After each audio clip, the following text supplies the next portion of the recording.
Welcome and good evening. Welcome to the Children's Services Overview and Scrutiny Committee on the 24th of July 2024. I'm going to ask the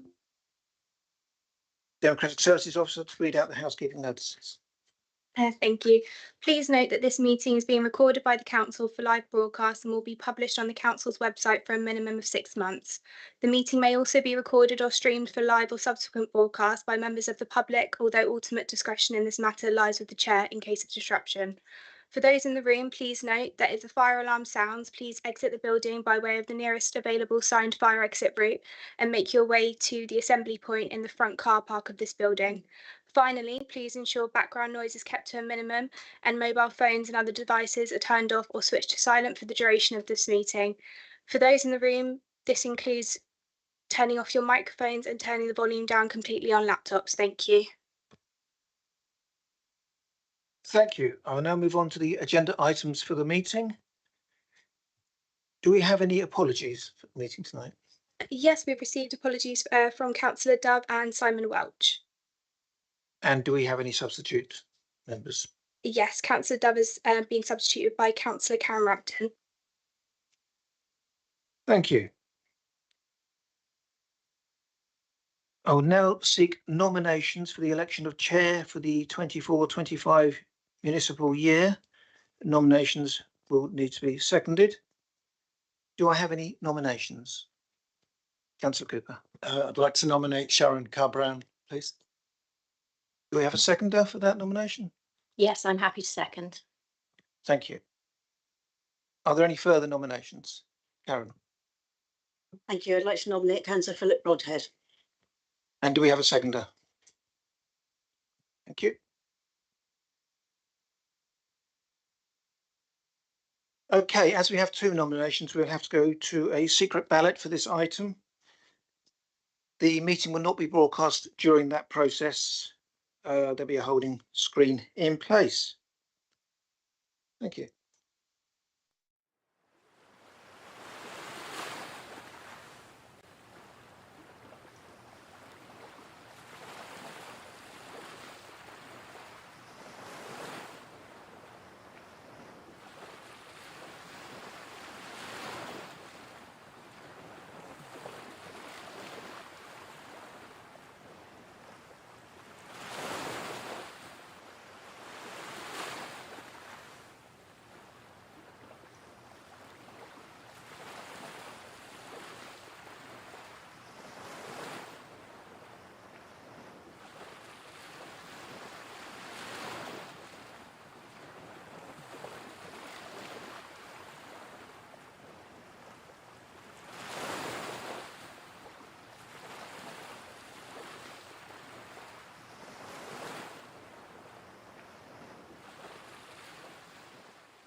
Thank you. We're now live again back at the Children's Services Overview and Scrutiny to hear from the nominated councillors.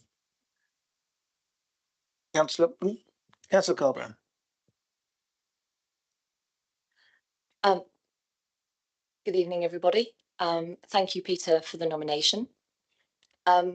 Just very briefly, I hadn't really anticipated saying anything, but my background that makes me want to be chair of this committee is my experience of raising two autistic sons, one who had an EHCP, and the process of having to go through all of that, not just dealing with the council, but also on a personal level and getting them to adulthood.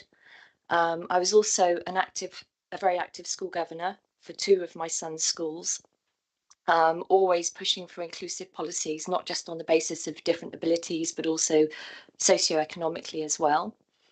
I also now work currently as a magistrate, both in the family and the criminal courts. And I'm sure that all of us can appreciate how what we do here as a council hugely can influence the outcomes for people and whether or not they do end up in the criminal justice system. And that is something that that is very dear to my heart. My commitment is not just to excellent services for children from BCP, but also to the proper functioning of scrutiny within the council. There is nothing more important than what we do for our children and the start we give them in their lives. And that is really the commitment that I want to bring to this committee. Thank you. Thank you, Councillor. Councillor Broadhead.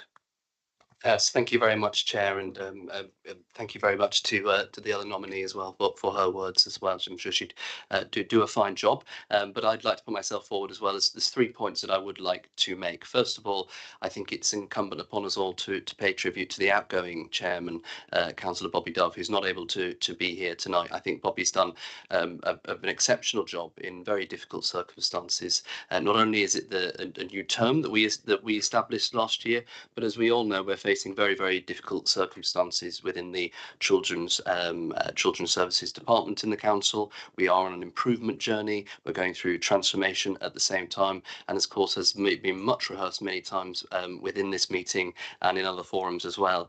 We're in negotiations for that crucial safety valve programme as well. So, and it's going to be a very, very tough period going forward, I think, to navigate those difficult choices around financial sustenance, sustainability of the council, but making sure that we're absolutely assuring the very best for some of the most vulnerable children that we are here to protect. So I'd really like to put on record our thanks for Bobby for all of the work that she's done. So the 2 points that I'd like to bring up further, the first one is a little bit about politics actually, and secondly a little bit about me. And we don't normally talk about politics in this forum, and I'd like to keep it that way actually. I think one of the benefits of particularly the health and children's overview and scrutiny function is that we tend to leave our rosettes at the door, and I really think my focus would be on keeping it that way and bringing the temperature down as much as possible from what can be very, very heated discussions. But I think the reason to bring the politics in is that last year the group leaders made a political agreement on how we were going to function and operate all of the different scrutiny functions in this council, not least on the back of the assurance review, which made strong recommendations that it was opposition that chaired these crucial scrutiny functions. And that political agreement, as put forward by the administration, was that the Labour Party would have the chairmanship of the Health and Overview and Scrutiny Panel, the Green Party would have the Environment Overview and Scrutiny, Independent for the Main Overview and Scrutiny Panel, and that the Conservatives would have the chairmanship of the Children's Panel. And I checked that with the administration only a couple of months ago to make sure that political agreement held. And I think actually, if I may, Chair, I think it's a sign of our real political maturity as a council that not only did we come to that arrangement, but we have held it. And from the Conservative group side, we have held up our end of the bargain. This is the very last of the positions to come up for chairmanship, and the Conservatives, as per that agreement, have stood aside in every other of the chairmanships for all of the other committees. We've held our side of that bargain. We haven't fielded anyone. We haven't canvassed for opinions whatsoever. So it is a bit of a surprise to see that this is a contested election, because this is the agreement that we had, that this would be a Conservative nominee and position here, and I think it would be very, very disappointing if we were to break that delicate political balance, because I do think it's important that we all have a stake in scrutiny, and I also think there's a real balance as well with having the Labour leader chairing the Health and Overview Scrutiny Panel, and potentially the leader of the main opposition group, the Conservatives, chairing this panel. And again, I'd reaffirm my commitment with that to keep the politics firmly at the door and focus on the issues at hand. And the final point I would raise is about me. Colleagues may well know me. I was obviously previous leader of the council for a short period of time, but actually in the last term as well, I'd spent the first part of that term chairing the main Overview and Scrutiny board, the brand new Overview and Scrutiny board at the time, and I think did a very, would hope to think that we did a good job along with my various vice chairs during that period, and working closely with the Democratic Services team. We had to set it up from scratch. We increased public scrutiny more than ever before, and it's something that I'd really like to see more on, public involvement. It's something I'd like to see more on this panel as well, working closer with the young people that we represent, working closer with our partners such as schools, ICB and others. And if successful as chair, I'd like to be bringing more public and partner involvement into the equation as well. Thank you very much, Chairman. Thank you, Councillor. We'll now go back into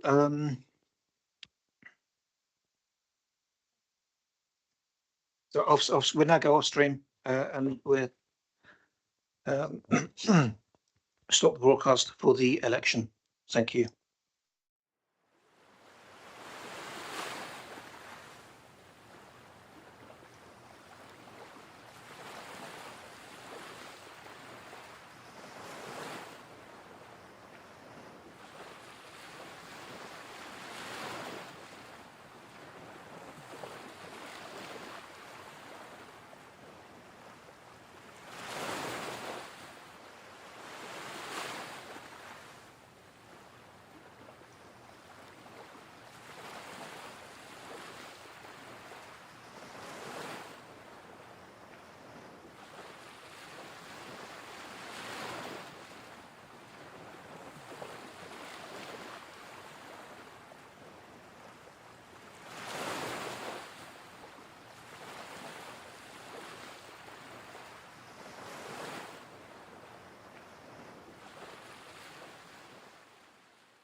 Okay, welcome back. The result of the election is that Councillor Carl Brown has been elected to chair the Children's Services Overview and Scrutiny Committee.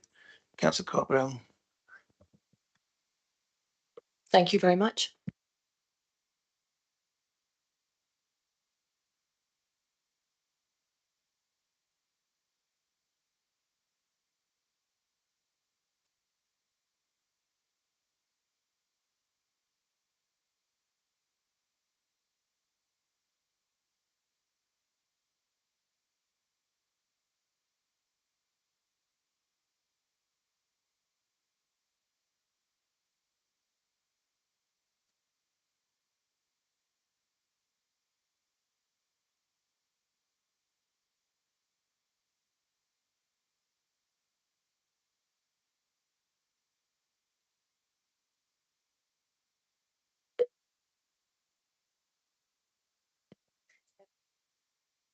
Okay. Are we?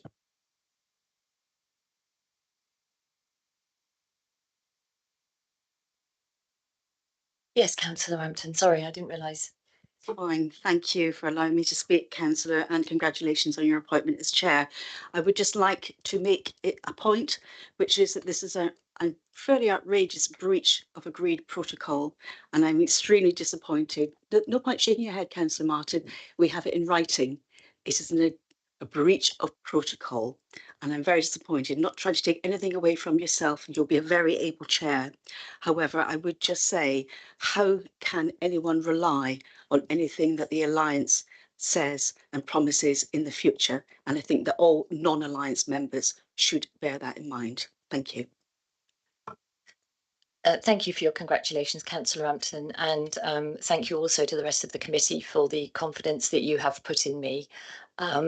Your comments are noted, but I think it's best that the committee moves on now.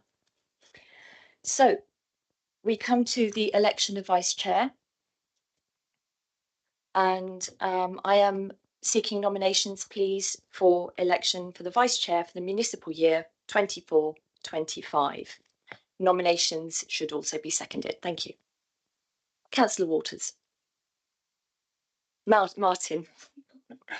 Thank you, Chair. I knew I was going to do that. Congratulations. I'd like to nominate Simon Ball. Thank you. And is there a seconder for that? Hello, I'd like to second Simon Ball.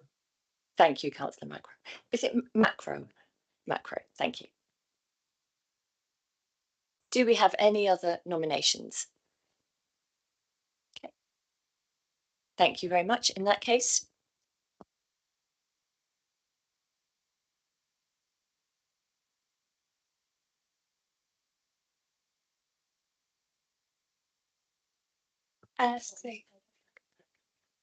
Just to confirm, Councillor Ball has been elected as Vice Chair, the Children's Services Overview and Scrutiny Committee for the municipal year. thank you very much. So now we move on to declarations of interest. And are there any declarations that pertain to any items on this agenda? Please do indicate now.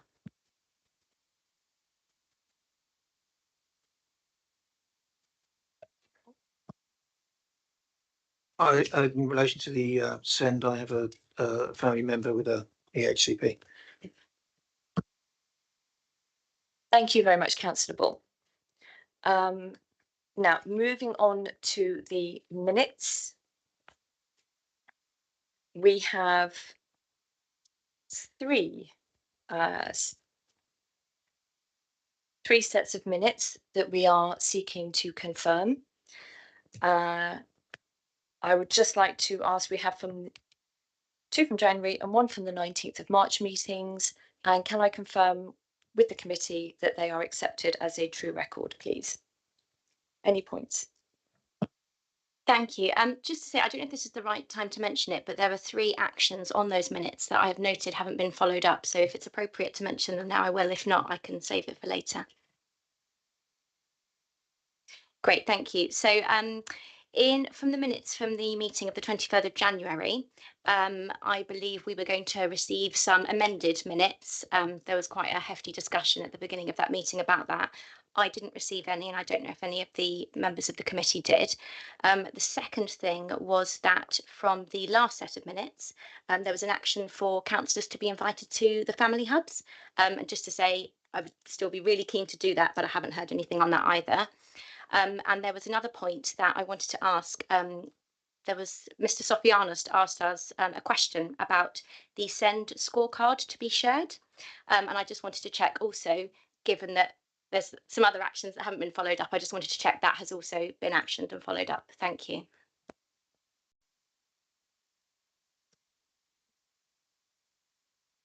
Yes, if you wouldn't mind answering those points. Thank you very much. Thank you. I'll do my best. So the 23rd of January minutes that you were referring to, I think you may be referring to amendments that were suggested during the meeting by the previous chair. Yes. So the outgoing chair was requested to share those with the committee, but nothing was forthcoming. Hence, what you have received to approve today, the minutes are exactly the same as they were previously. There are no changes in there. So for clarity. The action around the invitation to family hubs and the scorecard, I will check in a moment, but as far as I'm aware, they have been caught on the action sheet, which is also on this agenda. The family hubs, it may be a case that there was a expectation that that would form part of the area of work that's been suggested by Councillor Brown. Who suggested a working group around that, and we will consider that suggestion for a working group later on in the forward plan item. I'm afraid I would need to defer to officers or find out some information after the meeting about the scorecard that you asked for. But I can do that. Thank you, Lindsay.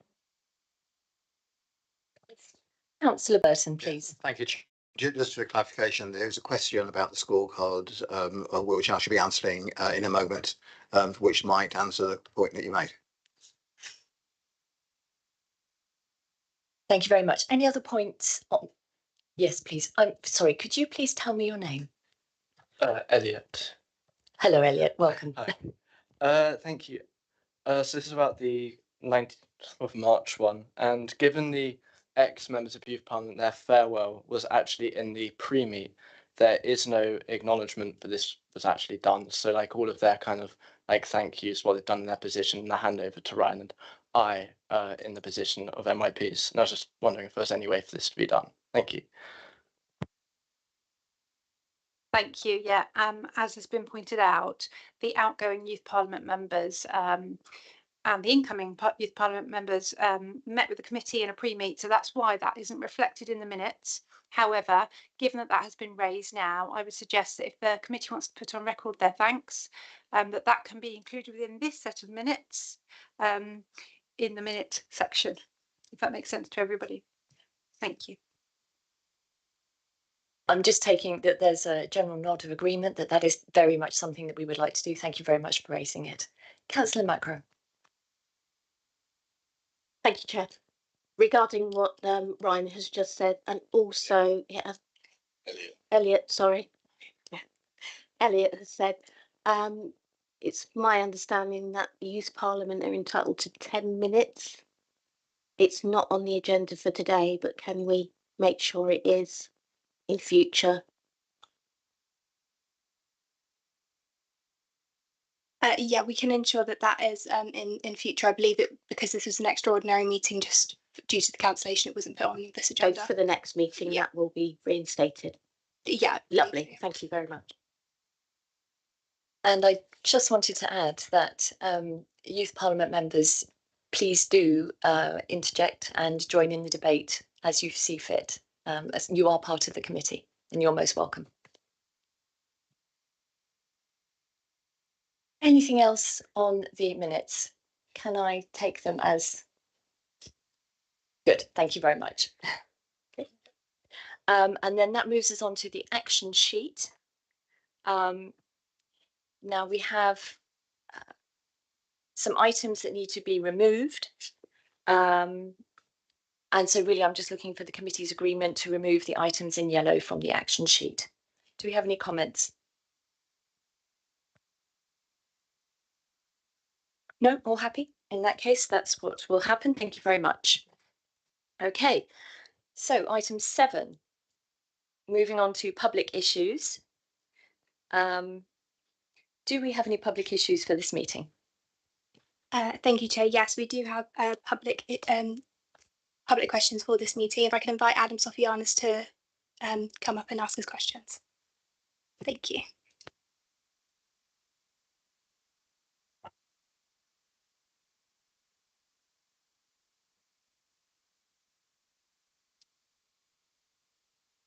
Evening, everyone, and congratulations to the new chair. I have 3 questions. I'll just ask them separately. Question 1. The SEND improvement plan refers to a strategy to improve inclusion in schools. This is good news and hopefully will be tracked by this committee. Inclusion is the tide that lifts all boats and can improve school cultures and child well-being, as well as educational outcomes. And these are also now government objectives. Key to this is support staff, particularly teaching assistants. Yet anecdotally, many local schools appear to be reducing teaching assistant roles or losing TAs to better paid, lower stress jobs in supermarkets or cafes. Knowledge and experience are being lost. Inclusion is more than just providing more mainstream places to send children. It needs, among many other things, resources. Teaching assistants are a crucial but dwindling part of the school workforce. So how does the council plan to protect and support their roles and those of other key support staff? Thank you. Thank you very much. And I'm going to ask Councillor Burton as the portfolio holder to answer your question. Yeah, thank you very much, Chair, and also my congratulations. And thank you very much, Adam, for your question. It's always good to see you. I totally agree with you that recruiting and retaining the right people to work as teaching assistants is an issue. For many years, I worked with teaching assistants and fully understand the difference that they make to the education of children and young people and the skills that they need. The line for your question about losing classroom assistants to higher paid jobs is almost identical to what I said at this committee previously. We have been working with schools over the last few months using several co-production events to understand how the teaching assistant workforce can be supported, what the LA can do, and how we can work in partnership with schools. This review will work alongside the new government direction in this space around teaching assistant support. This will continue to be a developed area for BCP education system during the autumn term.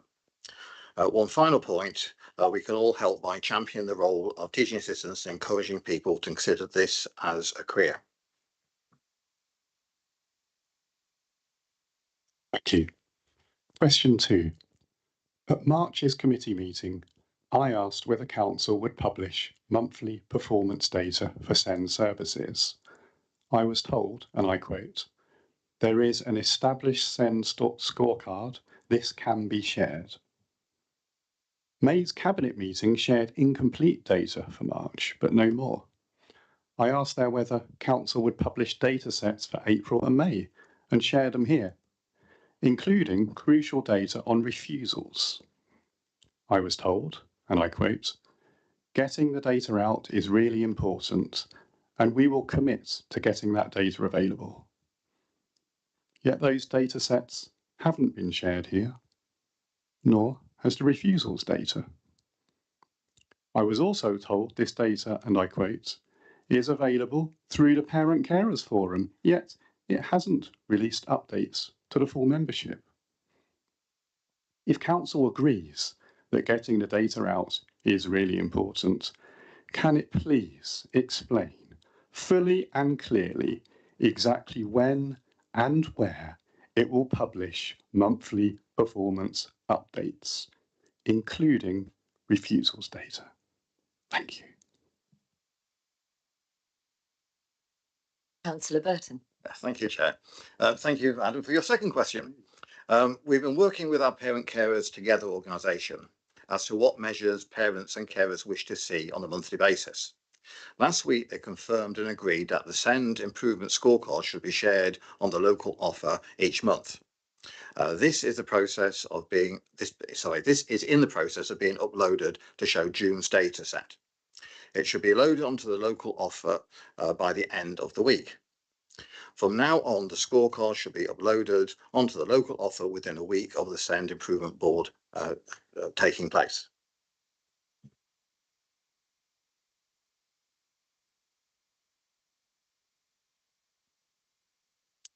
Thank you. Thank you, as always, Councillor Burton.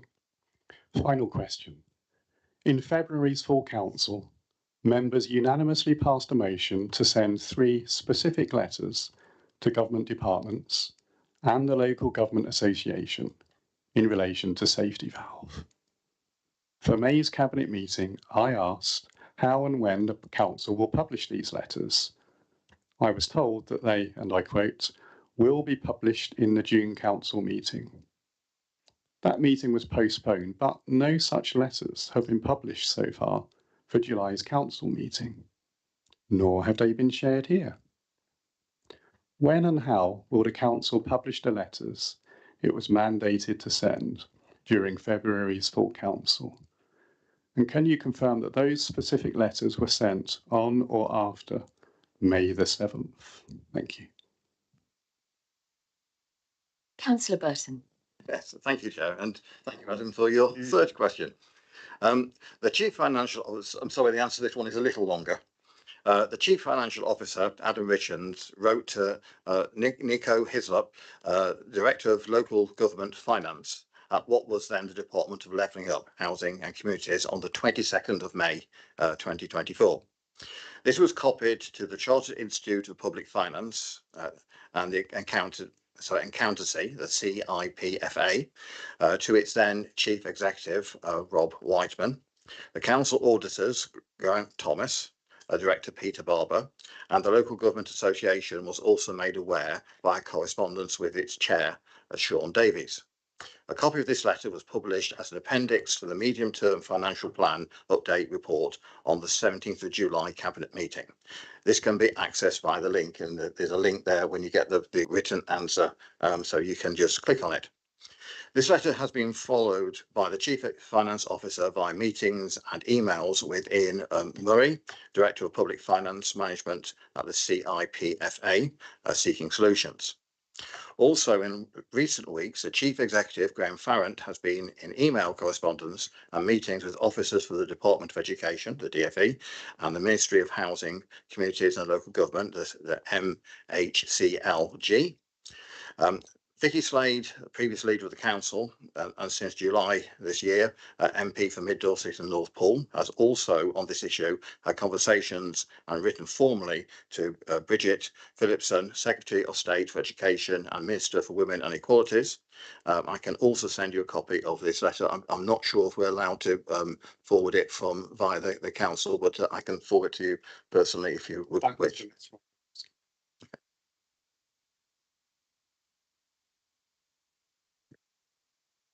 Oh, by the way, there's also a link to the other letter on the bottom of the answer as well.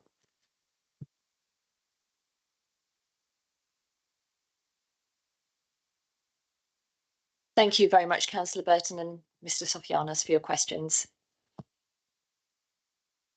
Thank you, Chair. We've also received some questions from Rachel Filmer, if you'd like to come up. Thank you. Thank you, Chair. Okay, question 1.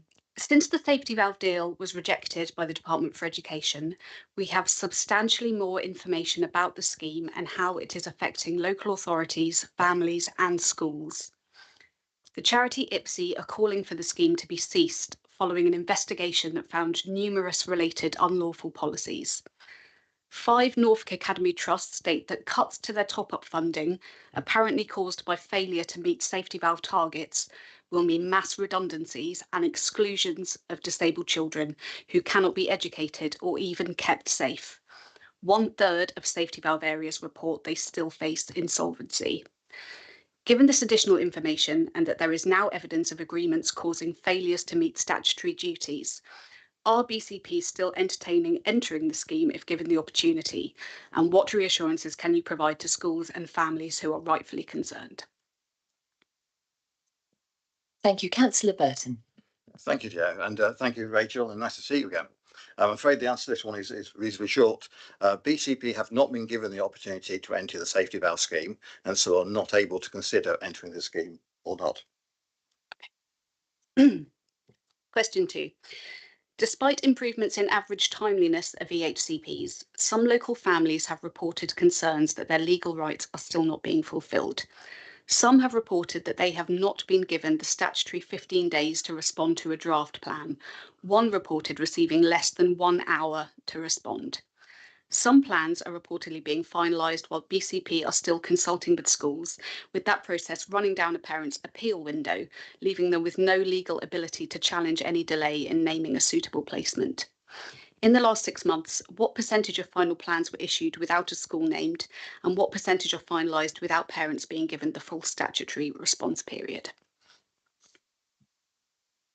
Thank you once again, Councillor Burton. Right, thank you once again, Chair, and thank you, Rachel, for your second question. We are committed to ensure that co-production happens and in a meaningful way, both with parents and with schools. Now that timeliness has been improved, we are working to 16-week deadlines for plans to allow for qualifying co-production of plans. We continue to work through our quality assurance process to ensure that the plans are child-centred and specific to their needs. We are now working with all case officers to ensure that full co-production takes place in a timely fashion and that we ensure that this is meaningful. Any parent who wishes to discuss their plan should contact their case officer.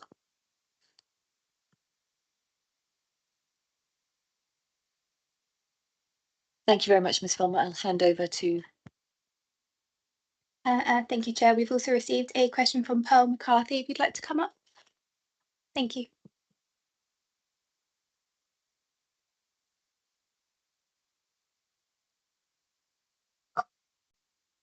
Thank you for accepting the question. It is clear that more support for children with SEND in education is desperately needed. And in recent times, DCD Council has struggled to keep up with requests from families for such support. What proactive modelling is DCD Council doing to try to predict needs in the future months and years, so we are not finding ourselves in perpetual crisis in this area? Thank you, Chair, and thank you, Bill, for the question. It's nice to see you again. I agree that more support is needed for children with SEND, and there is a struggle to keep up with the requests of families. This is a national issue, and many, if not most, local authorities are in a similar position. Within BCP, we are working on a new SEND sufficiency strategy, and that has been created through workshops with Parent Carers Together and Parent Carers Foundation, as well as schools. This aligns to our joint strategic needs assessment planning process. Monthly processes are now in place to understand the volume and requirement of future plans and what this means for ongoing need across BCP area.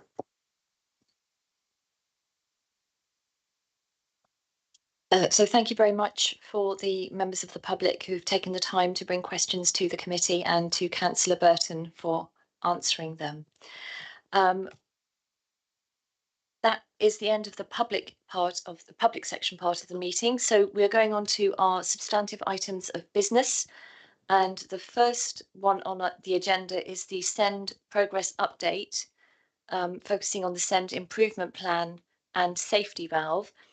And I'm going to hand over to Sharon Muldoon, who I believe is, there you are, indeed, who will be talking to this. Thank you, Sharon. Thank you, Chair. Good evening, all. I'm taking that the paper is read and just thought I'd give an overview of the paper and the progress that it identifies within. I've also have some more up-to-date figures, including refusals to assess, which I can cover off as we move through. So the paper sets out two key areas of progress for us in terms of our SEND improvement journey. It talks to the work of the SEND improvement plan and the 8 priorities that we identified in a partnership system with Health Colleagues, PCT and other parent carer forums organisations. The plan was signed off in January time and has been in operation and is reviewed on a monthly basis. The document before you details the governance structure that's in place. So every 6 weeks we have a SEND improvement board where we submit information from across the partnership in terms of our progress against that plan for each of the 8 priority areas. I'm delighted to inform you that we are continuing to make very positive progress.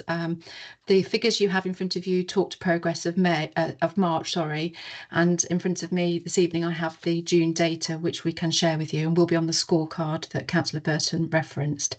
I'm very pleased and delighted to report to you that our 6-week timeliness, which historically had been very poor, has remained at 100%. So that means from the start of this academic year, no child or their family have been waiting more than 6 weeks for a decision around their assessment. Furthermore, the 20-week timeline has been met for all children in this academic year. There were, however, that's 100% of children and their families have had a decision made within 20 weeks. There were, however, as you know, and before you at previous overview and scrutiny committees, a significant cohort of children who hadn't had their needs assessed for some time, and that was in the hundreds. I'm delighted to tell you this evening that we've worked through all of those children's plans, and notwithstanding some representation around the co-production areas, which we have listened to and we have learned. I'll come back onto the 16-week process in a second. Today we have finalised the last assessment for that child, and that assessment is now with their family for co-production in the next few days. During our progress and our improvement journey, which has been made within our existing establishment, we have absolutely taken the opportunity to listen and learn and review all complaints coming into the service. That's helped us to inform our future SEND structure, which is in currently consultation with colleagues across our local authority service, and we are hopeful that will close shortly. In terms of our 20-week timeliness, considering the whole cohort, the March figure has improved to 70%, but we were never going to get much better than that because of the hundreds of children we had in the backlog. But I am confident now, moving into the new academic year, the massive improvements we've realised from an effort across the system, including health colleagues, our schools have played a big part in it too, has been sustained, and we will continue to support that. In terms of annual reviews, so again, we entered into this academic year, September of last year, with a considerable cohort of children who hadn't had an up-to-date annual review and a backlog of annual reviews. We have worked through the backlog cohort, and we end this academic year with 658 children who need their plans renewing, but an 86% timeliness in annual reviews. We are, as I've mentioned, moving through to a new SEND restructure, which reorders some of our processes and resources and introduces an assistant caseworker role, which will help support our annual review processes. So our every effort and intent will be to ensure that children have their annual reviews on time, paperwork circulated, and amends to plans in good timeliness. In terms of parental requests into the system, I think we mentioned before we were seeing quite a high level of parental requests directly into the local authority, not through a provision, early years or schools. I'm really pleased to report that that has stabilised now, so we're around about 26%, 22 to 26% over the last 4 months. In terms of yes to assess, so looking at our data over the last 3 months, or our no's to assess, if you'd like to look at it from that way. So for June, our no to assess was 23%. In May, it was 18%, and in March, it was 14%. We have, and we do look at all of those no to assess, and we look at the associated appeal and trajectory for those families. And through our SEND improvement plan, we're looking at our inclusion aspect, and pleased to hear that referenced earlier, in terms of, so if a plan isn't necessary at this stage, how do we support that family? To that end, we have been working with our school colleagues. We had a SEND education conference on the 27th of June. It is referenced in the improvement plan, where we talked about belonging and inclusion being a key aspect, an area of thrust for us across the partnership. We've listened and learned that, and we understand that more early help is needed. And so we're now in a co-production piece of work with our schools, looking at pilots and projects for the new academic year to support earlier intervention. That is going to be particularly focused also on our alternative provision, because we can see an increased use of alternative provision and indeed electively home educated children. So really looking to understand what more can we do earlier in the system to improve the system. Our next area of focus, so confident that we have made significant changes, and our timeliness puts us in a strong national performance profile now. We do know, however, that the quality of our plans does need to improve. We have our SEND restructure, which is designed to ensure we have caseloads fewer than 150 children. The national average is over 300. We've also looked at our business processes and our workforce development needs. Our proposed SEND restructure focuses our caseworkers on early years and primary cohort children, secondary children, aged children, and then post 16. At the moment, we have homogenous case officers, and we've listened and learned from our feedback from parents and schools about having that specialist focus. So we will move to that. Alongside that, we are conducting a workforce development programme to make sure that our case officers, in whichever strand of education they're working in, are supported to provide the very best service. We are also moving forward on our parent communications charter and looking to pilot in the autumn term a booking system where parents can book on to slots to speak to their case officer. So I've covered a few areas there in terms of our improvement journey. It is a very detailed plan. We are making significant progress, but as I said at probably the first overview in Scrutiny Committee, this is a 2-year programme of turnaround. So if I hand over now to Kathy in terms of the second half of the report around the DSG and high needs block. Thank you very much. Thank you. Over to you, Kathy. Thank you, Chair, and congratulations on your role this evening. Just in terms of acknowledging within the report that obviously the financial aspects are challenging to the council because the cost of providing the service and the cost received does not equate, and so that ends up with a deficit. The deficit in the report is 63,023,24. And obviously we're looking at 91 for March 25-26. Obviously that presents the council with a real challenge as demand rises and wanting to meet need, and the rise in terms of cost of placements. And just thinking about the override, the statutory override in terms of the payment of that, it does not end till 2026. And what you'll all be aware of, it presents the council with a pressure in terms of cash flowing the current payments, and that's a significant risk to the council's financials. However, the council's intent and looking forward will be setting a budget, an approved budget as we go forward. Thank you very much. So you can see at the beginning of this paper that this has actually already been to Cabinet, although Sharon has updated the data for us, which is appreciated. So I'm open now to any points, questions that the committee wish to raise, but it may still be worth us formulating some sort of response or statement of perhaps just going further than noting this report if we wanted to. So please, your points. Councillor Cooper. Congratulations as well, Sharon. I must say, I kind of totally drown in the kind of amount of information we have to absorb in a very short space of time. So forgive me if I seem ill-informed, but there's a few things, you know, working with parents and activists within the SEND movement locally. It seems that BCP is still talking up the safety valve chance. And does that mean that you're kind of currently working to any of the safety valves objectives within your kind of narrative? There is a talk of improvement and turnaround times, but on the ground with parents, there is a perception, and I can't say whether that's true or not because I'm not an expert in this field, but my constituents have asked me to bring this up. Some of them are working with Sendias as well, that there seems to be the emergence of a two-tier system, that because of the state that we're in, the new cases coming forward are getting dealt with, but there are some people who are just floundering. And it seems to be maybe a class issue in this because they're not so articulate, they're not so bright in how they can put sentences together. And I'd mean that with most respect.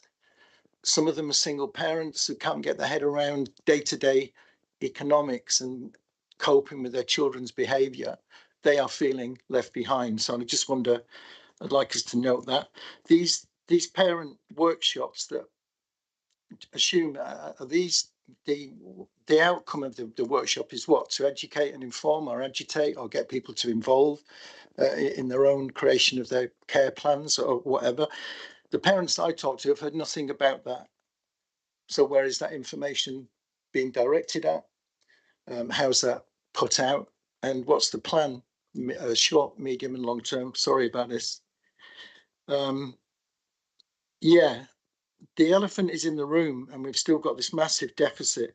One thing I will say, and it's not putting politics into this meeting, but I don't think you can take the politics out of politics, I'm afraid. But our newly elected local MP, Neil Duncan-Jordan, has placed a parliamentary question to Bridget Phillipson on the state of Pools Children's Services and in particular in the SEND. And that will be going to as a parliamentary question. And I invite you to take that up with our MP because he takes it really seriously and he's working locally with residents around this. So sorry to be a lot wordy on that. And I'd just like to thank the support of the parents who are supporting me in getting to grips with the complexity of this predicament we find ourselves in. Thank you. Thank you, Councillor Cooper. I will turn to Kathy for response. Okay, thank you, Chair. I will begin with, I will answer the questions around the DSG, and then I will refer to Sharon and the MP, and then I'll refer to Sharon in terms of those other questions. So thank you, Councillor Cooper. With regard to the safety valve and the whether BCP is entertaining any idea of joining the safety valve, at this moment in time there has been absolutely no further conversation with BCP and do luck about that. So there is no information to give in terms of any desire or non-desire at this point. What I would say is that the deficit and the management of the designated schools grant has to continue so that we enable that. And so we're working to the designated schools grant plan as we go forward and readjusting that as the figures and the numbers come through. So that's where we're at with that. With regard to MPs, we would really welcome the opportunity to have a conversation with MPs and to discuss with them not only the situation for BCP but also the national issues that we are sitting within, because I think it has been acknowledged that whilst BCP has its own challenges in this space, there are many elements of this which is a national issue that we would welcome that opportunity, both locally and national support and discussion. Thank you. And Sharon, did you want to pick up on some of those points? Thank you. Yes. So in terms of the two-tier discussion or thought, I think it's arisen by the fact that we had two tracks of activity, really. We made a decision in September of last year that we would ensure that every new assessment was met in a timely fashion. And that was really, really important so that we could demonstrate that it was possible and ensure that we weren't adding additional delays or more children into a backlog situation. At the same time, through our improvement work, we identified I think it from memory, something like 232 children who were waiting for assessment. And we created another team to work with those through the Education Psychology Service and elsewhere to work those assessments through. That has meant, and we have had representation from parents, and I have responded that to both through the Parent Carer Together and Parent Carer Forums, that in reality what that's meant is there were some parents who maybe applied for an assessment in December, for example, had a 6-week assessment and a 20-week decision and have moved through the system very quickly. There will have been other parents who were in that backlog situation that will have had a very long wait. And as we know, some of those families were waiting for 52 weeks. The update I've given you today is all of that now has been resolved. So and the very last one was today, and that assessment and plan is now in co-production with the parents. So from this point onwards, everybody is in the same place and getting a 6 weeks 100% decision and a 20-week 100% decision. Our send restructure reinforces the process for how we do that well and consistently, because we're still operating in an old structure that does indeed have limitations. So in terms of that two-tier, that will not exist, and every parent, every family is treated the same. In terms of the parent-carer joint production, there's two aspects to that. One is individually, for every child, every family, as early referenced in the meeting, there is a co-production element to their child's or young person's plan to make sure that we are listening, working together with the school, with the provider, early years, for example, etc., to make sure the plan is co-produced and really speaks to the child's journey, their hopes, their aspirations, and for the future. That's where our quality assurance work is really important, because we know we haven't always done that well enough, and we have a new process for that now, including workforce development. In terms of parent carer groups and broader opportunities for parents and carers to be engaged in discussions and workshops, we work through our Parent Carers Together forum. Parent Carer Forum, and we've looked at that contract, and we are in a process of increasing the support and resource into that contract and having a new arrangement for those organisations and others in BCP Place to do more. So we will be putting more money in to encourage greater community-based group discussions, linking into school councils, linking into existing groups across the BCP place so that we can absolutely hear and engage with our parent and carers.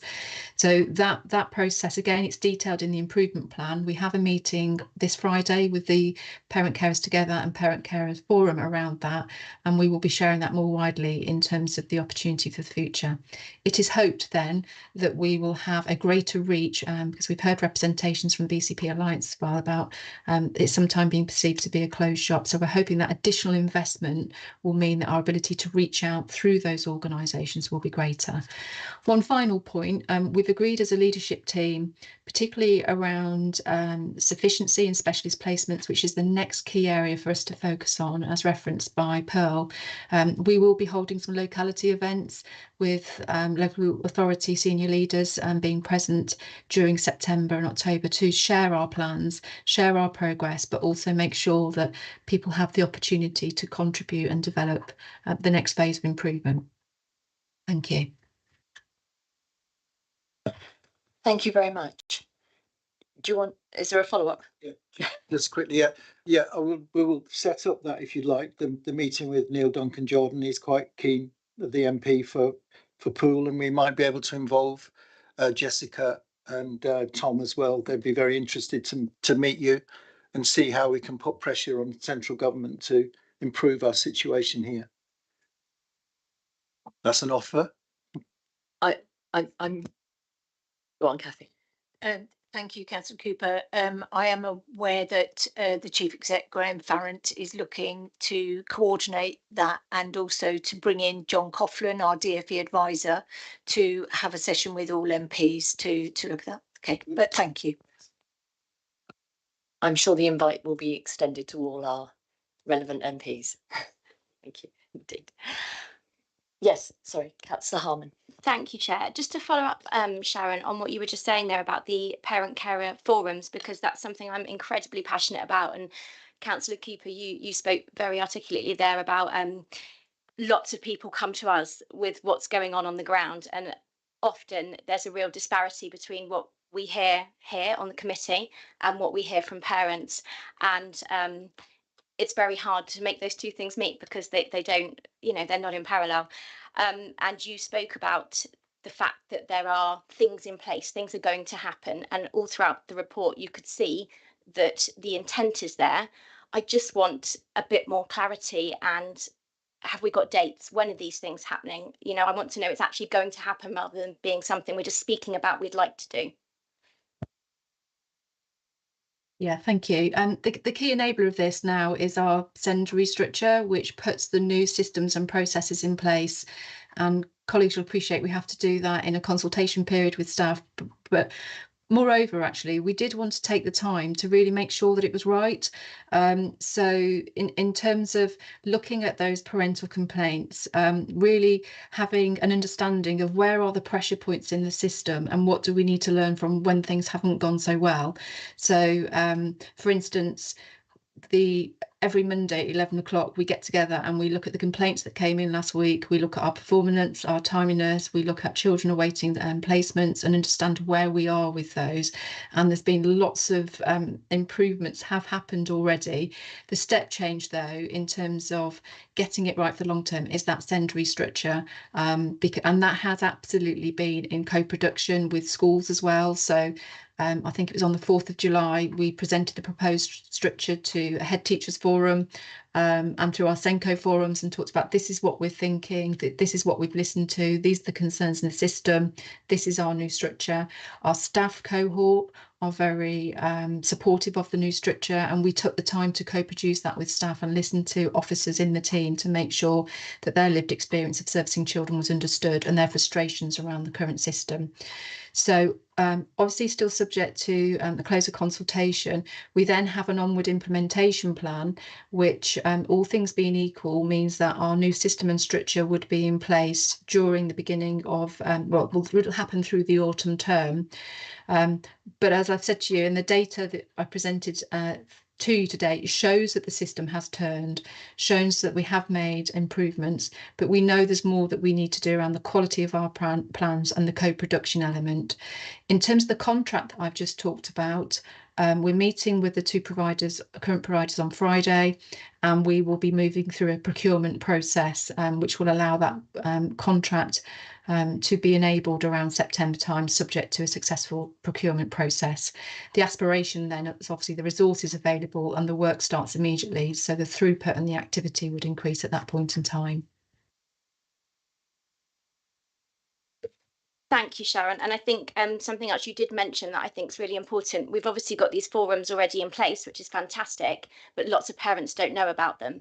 And I think whatever we can do to make sure we are reaching out widely across BCP to encourage all parents, families, carers to take part in whatever the consultation process is, so they can all be part of this change, anyone who wants to. And I'm particularly passionate about home education as well.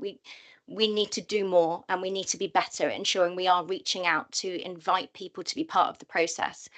So I just wanted to say that. The second thing, if it's okay, I'd like to pick up on the scorecard. It was great to have that in the papers and be able to look at it. I was concerned that we only had the data up until March, but obviously you've gone through a bit of that now, which is good.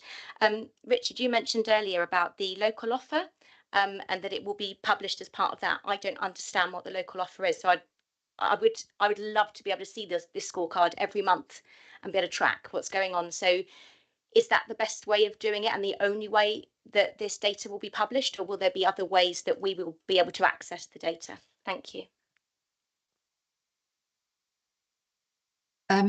So the answer to our local offer is the place and the space working with our collective parent care community that we want to channel key messages through, because it should reach all, and it can be an immediate way of communicating our progress.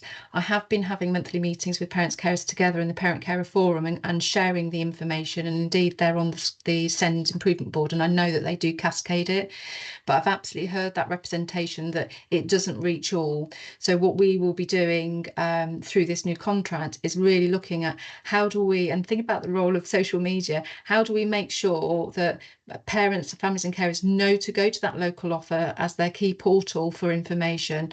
And as I said through Councillor Burton earlier this evening, we will make that available each and every month. Also through those locality events, if there are particular areas that want to be understood or explored in more detail, we are more than happy to do that. We're also at this point in time looking at local offers. So it's a statutory requirement for a local area to have a local offer that talks about SEND provision and SEND activity. We are taking some time over the summer period just to have a look at those areas that do that really well, and how we can again affect our current local offer in that process. So the co-production element of that is really important, and again, hence those spreading out into community groups. But we do want to channel everybody through that local offer, because then that becomes the repository for key information sets. That could be around, for example, short breaks, it could be around timeliness, it could be around particular areas of support as a community for SEND families. So listening to your feedback this evening, it's clear we need to do more in that space, and I'll take that back and we'll have a look at what more we can do. Sorry, my last thing, well, I've got lots more, but I'll keep it short so other people can speak. Can I ask that if it's appropriate then for councillors to access this information through that way that we get told about that, or if not, if there's another way for us to receive that, because it's something I know absolutely myself I would like to see every single month, and I'm pretty sure my colleagues would too. Thank you. Sorry, is that something that we can do? Sorry, yes, so we can put a link into the minutes, and so people know where to access that. That's no problem. Yeah.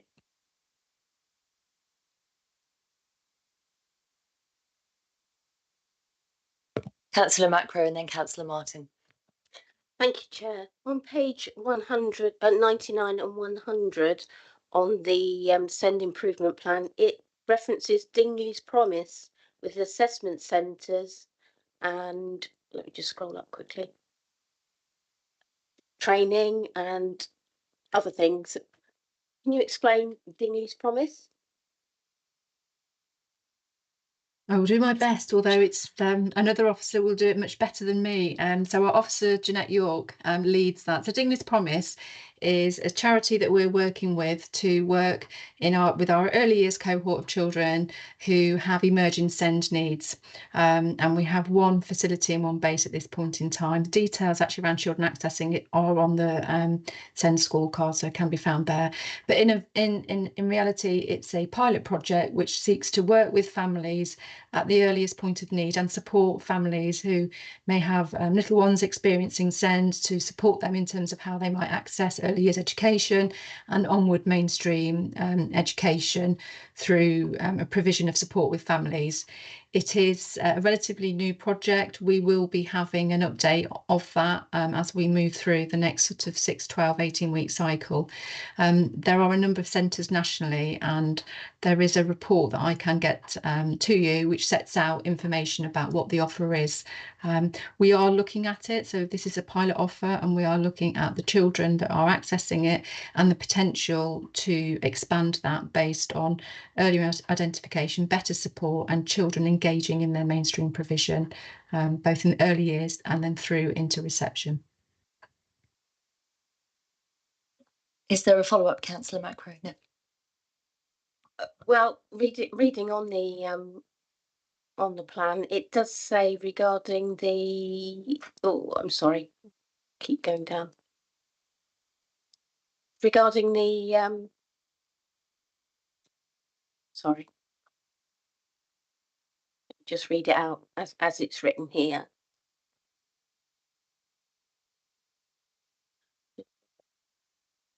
Up to 40 places, at least 40 children will access this support across a 12-month period.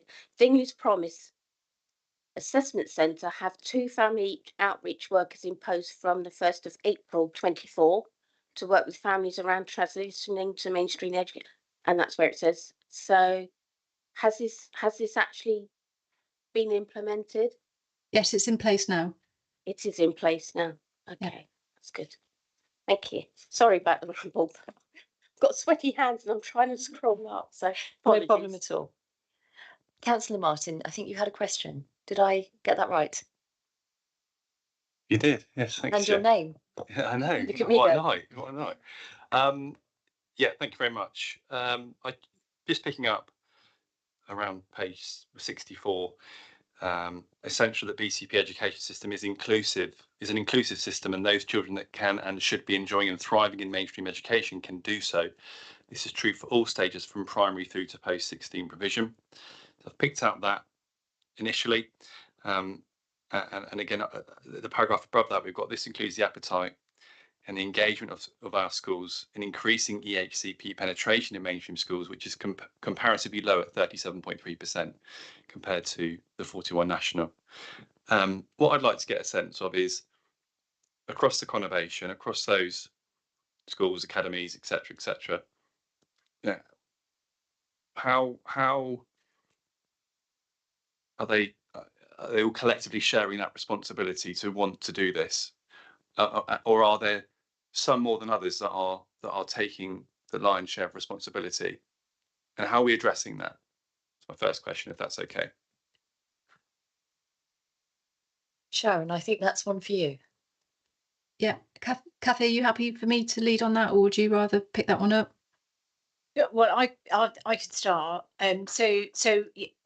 Yes, it's something that we have begun that conversation with our across the conurbation with schools, and supporting schools to understand the inclusivity, what that means. We had a very successful head teachers conference where we began that conversation and thinking about those schools where they are particularly inclusive and those schools where that might be a challenge. And we have to work with our schools in understanding what enables some and what doesn't enable others, and how we can support that and support that inclusivity. I've also been talking to Ofsted and the DfE around how do we as a region, both locally and nationally, support schools to become more inclusive, because if we think, and I've rehearsed this before, we have good and outstanding schools and yet we have very low levels of inclusivity. So what's that about, and how can we be curious about that and support schools to think about how they can be more inclusive, and what is it? And we begin to understand the areas where they may be more or less inclusive in terms of our very young cohort coming into from reception, and so Dingley's Promise will help us with that. We also have some challenges around our 16 pluses and attendance, but also inclusivity around that age. And so we're beginning to have those conversations across the school estate, but wanting to enable and support to enable that delivery. And we want Ofsted and the DfE to think about their role in supporting that with them as well. I don't know, Sharon, if there's any more that you want to say. Just to say, it is a conversation we've actually started to have across our leadership events with school leaders. In terms of EHCP penetration by school or by phase, we absolutely see that. We're working really hard with our schools to have an information sharing agreement so we can share that information across the piece, and some of those conversations have happened where schools are beginning to share those. It is the case across BCP that we have some schools that have a much higher penetration of EHCPs, and we have the other end also. So through our set pieces with head teachers, what we've started to talk about is our belonging and inclusion strategy, which was discussed at our education conference, and that's in the process of being finalised. And we shared the data at that conference, as Kathy said, to say, you know, this is the profile for our high EHCP penetration school, and here's the other end, and here's the distribution in the middle. What we're looking to do through a number of forums in September is share that to the next level of detail, but also, as I've mentioned earlier around the Inclusion Fund, think about the areas and places and spaces that we could do more and be inclusive, but what investment that might need in that space. So it is very much a work in progress. We're also looking at our in-year fair access processes to make sure for those children who have been excluded or are new to the local area that we've got a fair distribution and that we're meeting those children's needs. So it will be a continued key thrust, and linking into that also is the alternative provision cohort that I referenced earlier. So much more to do, but those conversations and information is now being shared to the extent that we can. Brilliant, thank you for that. I can imagine that, you know, those head teachers, those schools that have those higher penetration rates are probably looking around going, you know, it's like when you're at work and you're doing all the work and someone next to you's not, you're going, what are they doing? And I think that's really important that we get this right. And you talked about exclusions there, you know, again, working together to reduce the level of SEND learners being suspended, excluded, or being referred to alternative provisions. A massive key part there around keeping our most vulnerable in schools, because as soon as they get out of them, it's a different outlook completely for them, and they already have the challenges. And the last bit I was going to mention, if I may, and I may have clocked this really badly wrong, but there's on page sort of 141 on mine on the scorecard or the document I'm looking at, 6.7, it references about developing and updates, and forgive me if this is the wrong section to bring this up, but when I was doing a school visit, really what I hadn't, and I'll freely admit this, I hadn't understood was children carers. So children that have family relatives, family members, whether it be siblings, parents that have their issues or learning issues, etc. And one of the schools I was at was running a session. I was like, what path? And I went, what's that? And the head told me about, this is a session we run for our child carers. And I spent 10 minutes just talking about, I just didn't think about our young people and their responsibilities as carers. So I would just love to understand, this bit's marked around short breaks and it's in red, so I presume it's not going to plan at this stage. And I know it's focusing on 16 and over initially. And if I've got this wrong, I misunderstood it, I apologise, but just wanted to say, whilst I was quite taken aback by it on a recent school visit, that I'd love a priority around what as BCP we do for our young child in school carers for what they do at home. Thank you.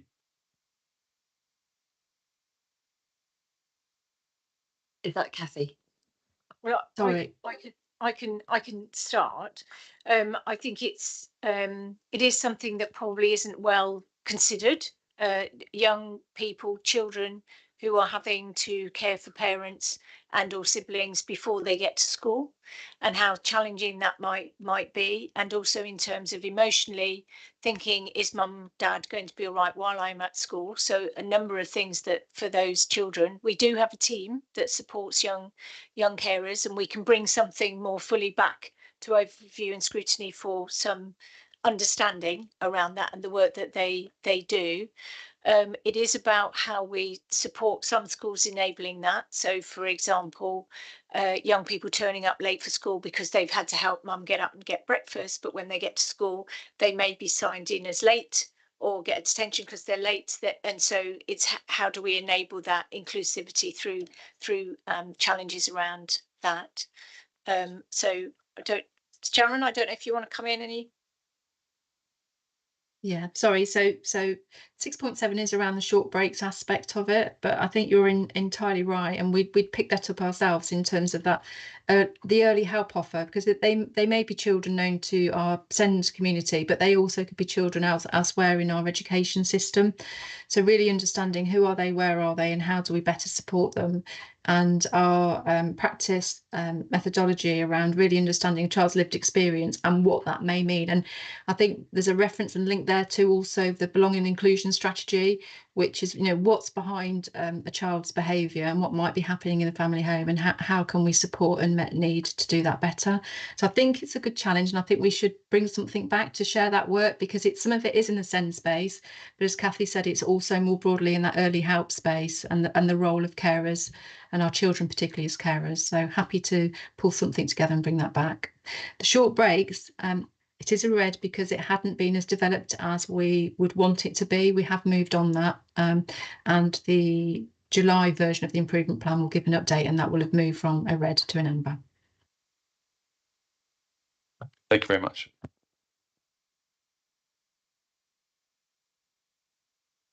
I'm going to come to Councillor Cooper and then Councillor Bull.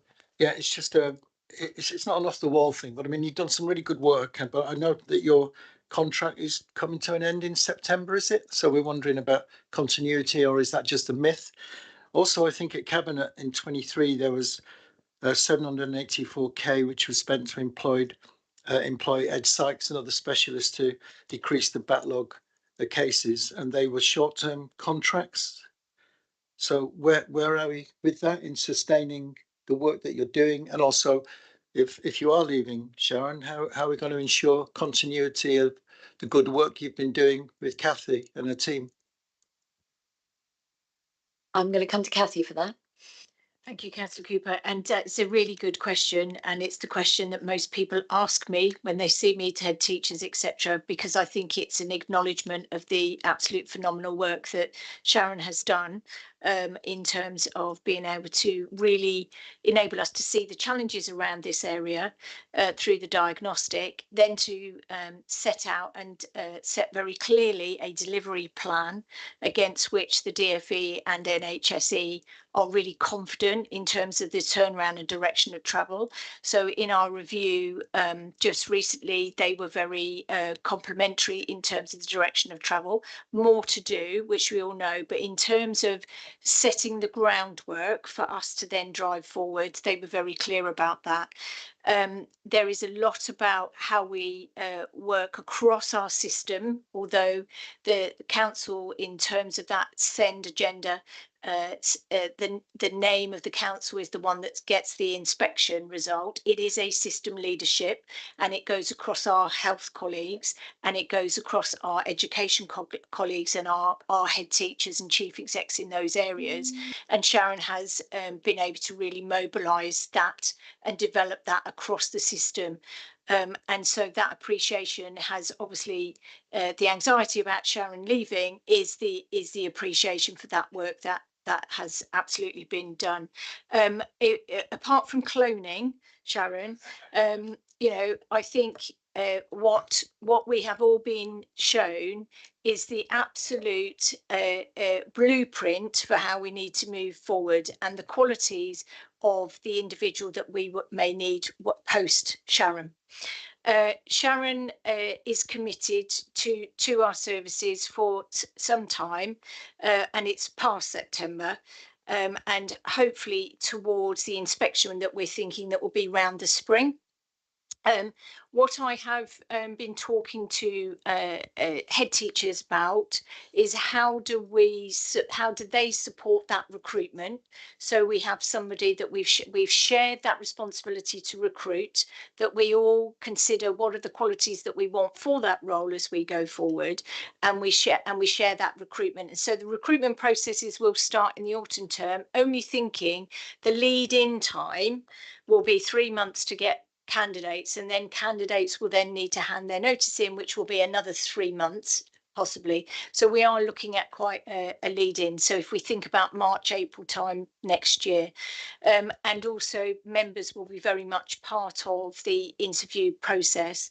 And I think through the work that Sharon's done has raised all our expectations about what that role should deliver, and enabled us to think about through the recruitment process is identifying that individual through that structure. There was a second part to the, sorry, go on. I think you're going to answer the second part. Yeah. Thank you. Yeah. So in terms of the Councillor Cooper, in terms of the money put aside for the education psychologist team, that a big chunk of that was to address the backlog of assessments that needed to happen for our children. So those have happened. In terms of the new assessments coming into the service, we've made some changes in our service provision and processes, which means the existing establishment can at this point in time meet that level of need. As I've said to you, we have a meeting every Monday where we look at what's come through, what our capacity is, and we have some provision to increase that should we need to through locum agencies.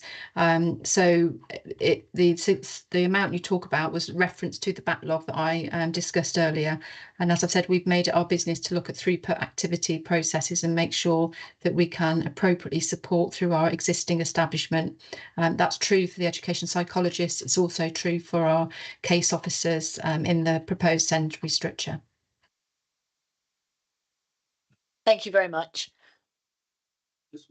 Oh, no, sorry, it's just a mention of the word agency, Sharon, if you don't mind, because that often proves to be very costly for the local authority to, rather than create permanent, sustainable full-time jobs for people, to pull in agency workers when we need them. And I just wonder what the long-term plan for that is, because I think it's something that we do need to stop right through all our services. Sorry, yep. You've done great work. Thank you. So yes, absolutely. The secondary structure, we've introduced a assistant case officer role, which is designing and growing our own and having career pathways. So because the case officers in SEND, they're a well sought after cohort of staff now, as were social workers, as I'm sure you're aware.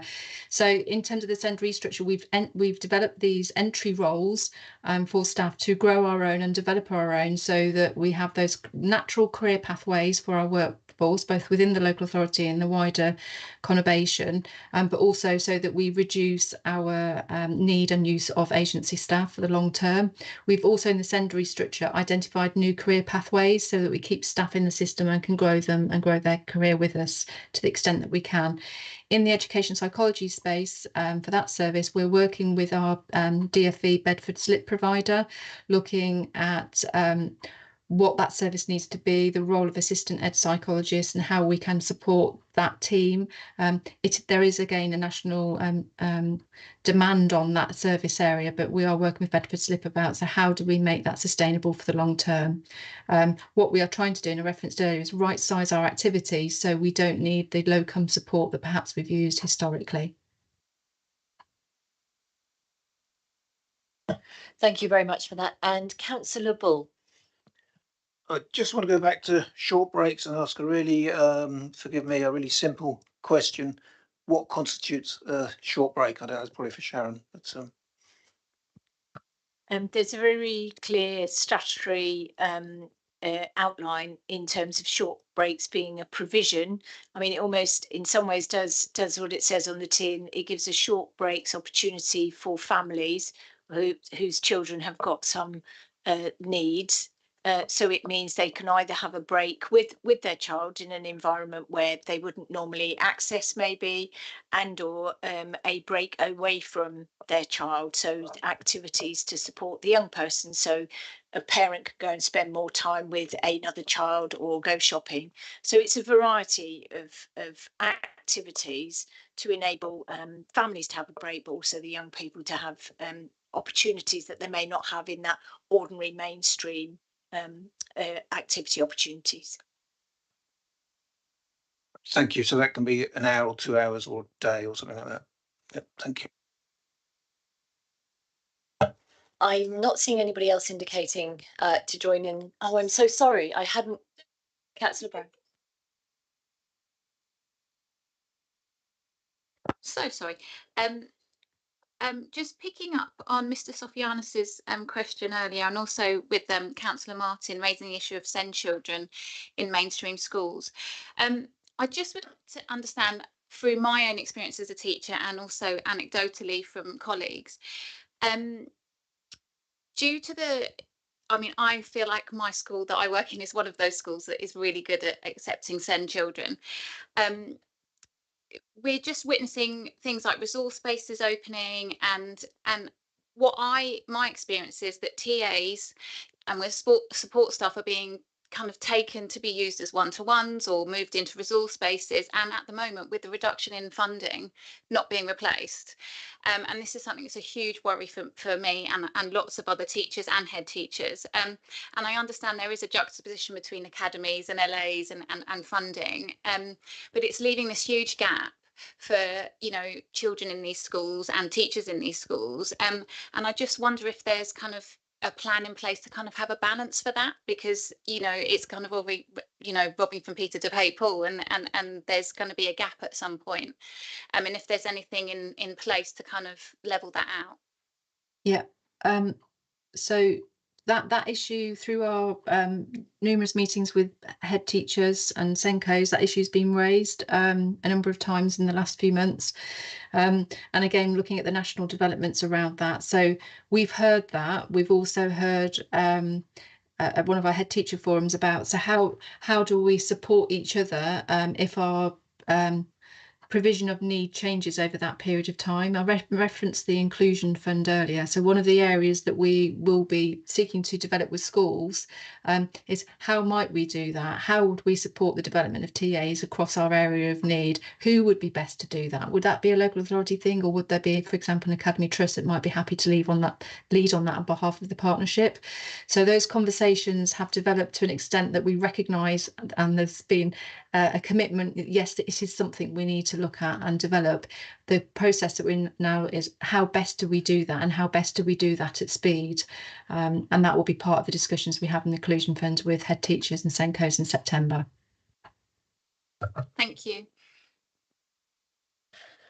So now I do think that we are, yes. Thank you very much, committee, for those excellent questions, and I think that we've had a really good look at this SEND improvement plan. We have recommendations. Now, as I said at the beginning, this went to May's cabinet, although we have had updated information. There are recommendations at the beginning that were going to cabinet. If there is there anything else that this committee would like to add at this stage, or are we happy to just note the report and we're content with the debate and the questions that we've raised this evening? I'm feeling that we're content with where we are and we're noting the report. Thank you. Excellent. Right. So the next item on the agenda, item 9, is the Child Exploitation Working Group report, which Councillor Burton will be presenting. I will hand over to Councillor Burton.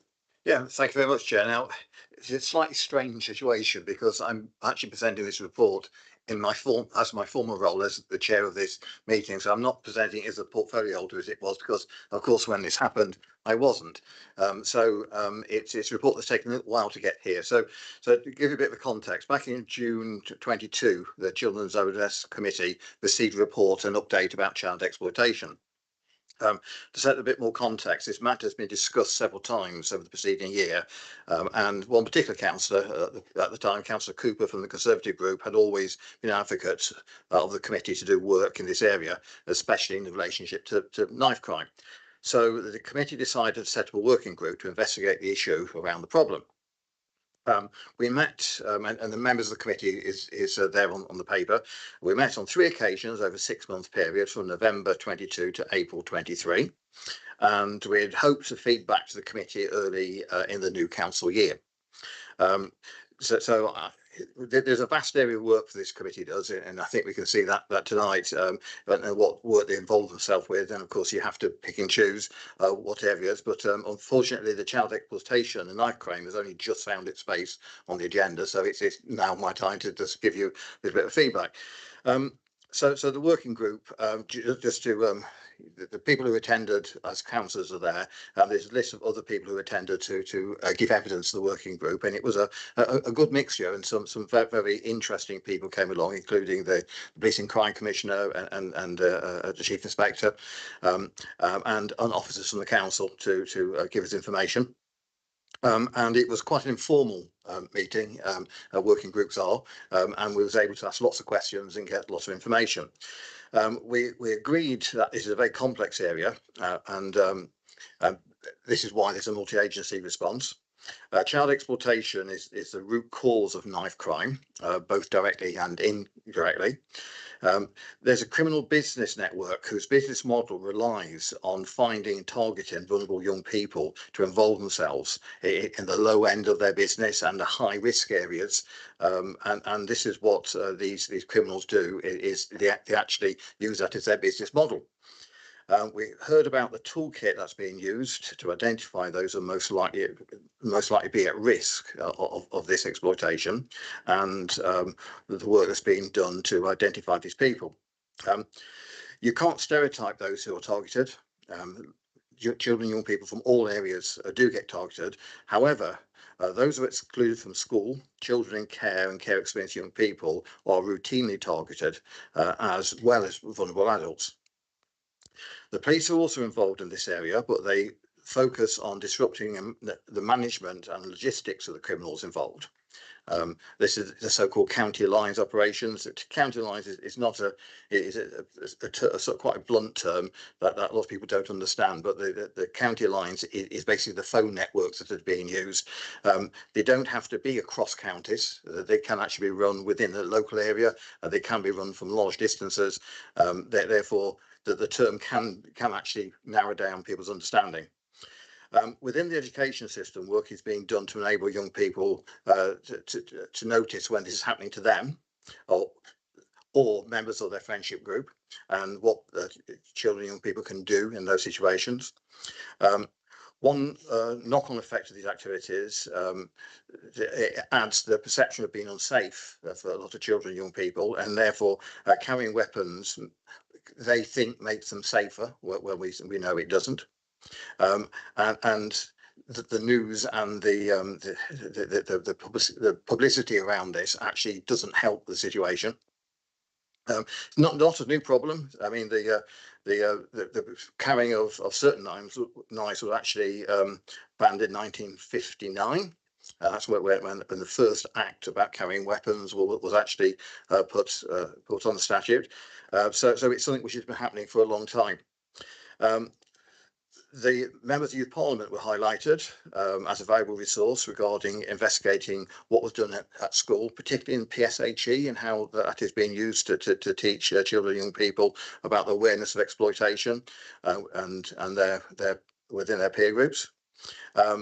So it was thought that they could actually help doing some more investigation work.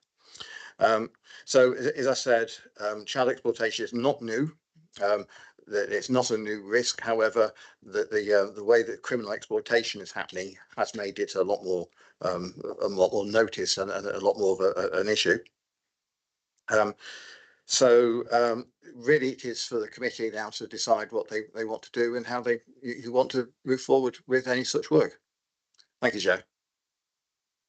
Thank you, Councillor Burton, and much to Councillor Cooper's surprise, it was Councillor Coop who was on the committee. I also just wanted to very quickly make up for my omission just now, and I didn't thank Sharon for her contribution to the previous item, and I apologise for that, and also Kathy. So this is here now for comment and any comments from the committee. Councillor Martin, we'll start with you. Yeah, thanks for that, Councillor Burton. Yeah, business models and hence why it goes unnoticed, slick operations. And again, I'll just go back to a school visit in my ward. Students from year 7 to year 12, I think we had. And I shared this yesterday in the chamber around my shock and surprise. I shared this with our new members of Youth Parliament when we met earlier on this evening around my sort of, again, shock at what our young people worry about. And knife crime, I got wrong that, you know, I didn't think it was an issue in Highcliffe, but it is, as it is across as it is across the country and far wider. So I think this should be an absolute priority. I know, Ryan, when we were talking before, and Elliot as well, and all of our Youth Parliament members, this is a real priority for you. It's come through loud and clear. Again, you ran your campaign on this, Ryan, yeah, and you were elected. So that's a really key voice for our young people to say that they care about this. So I'm absolutely really pleased to hear that we're talking about this tonight. And again, vulnerable children are exploited. You know, we talk about our most vulnerable are the ones that get caught in our system in all sorts of the wrong ways. So yeah, I think it's really important we keep this really high on the agenda, Chair, and I will welcome anything and everything that we can possibly do to work in and prioritise. Thank you. Thank you very much, Councillor Harman. Thank you, Chair. Two things.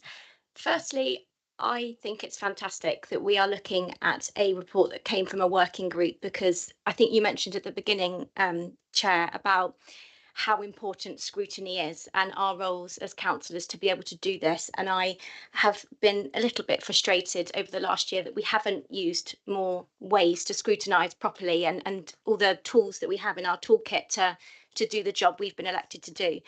So it's fantastic to see the great work that a working group can do.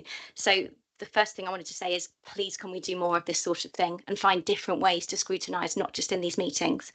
And the second thing, I just wanted to ask you, Richard, when this was done, what was your vision? How did you see this piece of work being used to go forward and impact what we do?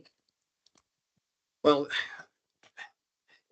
the piece of work was actually initiated by members of the group, and sorry, I must have been thinking about you. It was Councillor Eddie Coop, was the previous Councillor Eddie Coop, who was the person I was thinking about. It is now, isn't it? Yeah. So really, the vision was actually to bring it back to the committee and feedback and decide where to go further, whether it's something that we wanted as a committee to do some more work on and to make some recommendations by the committee moving forwards. So that was what the whole intention was. I mean, the other intention was, which it was done very well, but unfortunately, I was the only person left now who was on that. Was actually there was a huge amount of information shared.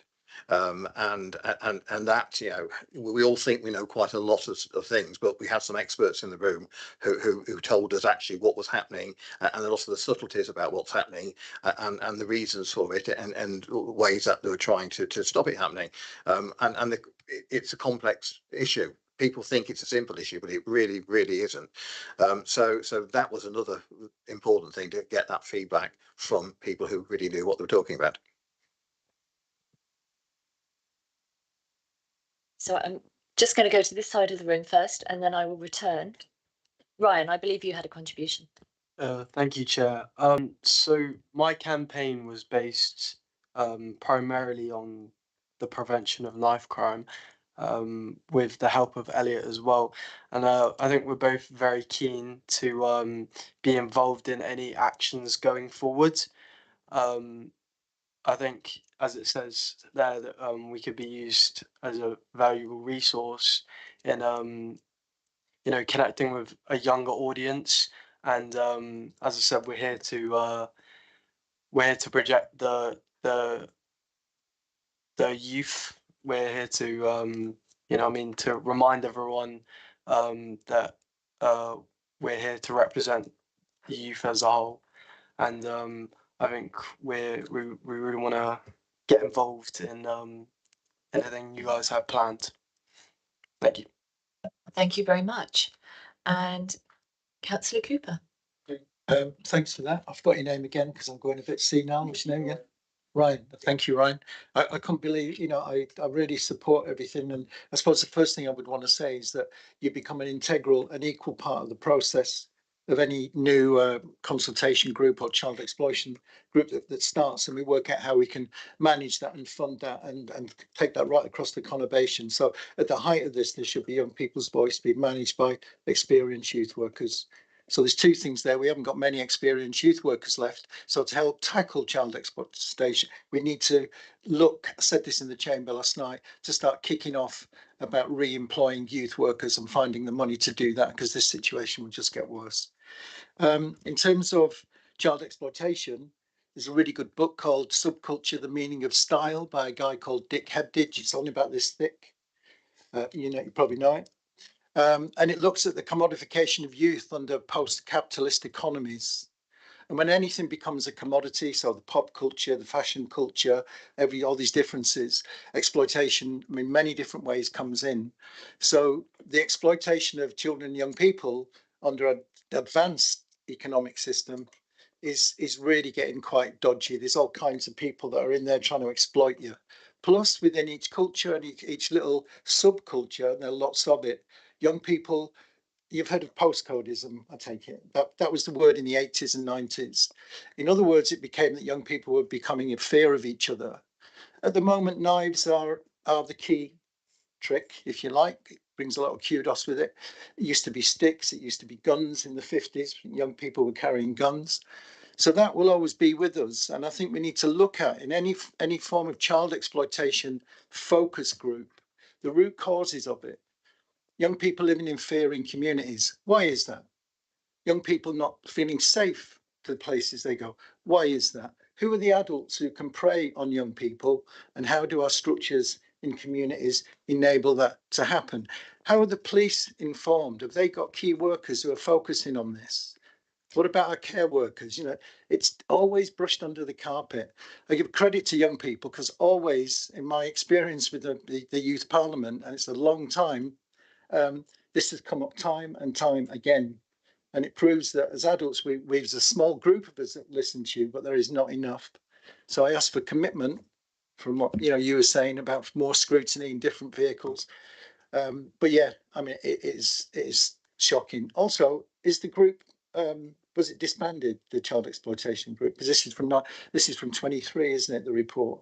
So is there a working group now, or does it not exist? No, it was a working group came from this committee. Right. Okay. And it was decided to have 3 meetings to do this work, and then feedback at that point to the committee, and the committee could then make a decision to what they wanted to do moving forwards. Okay. Well, can we do that again?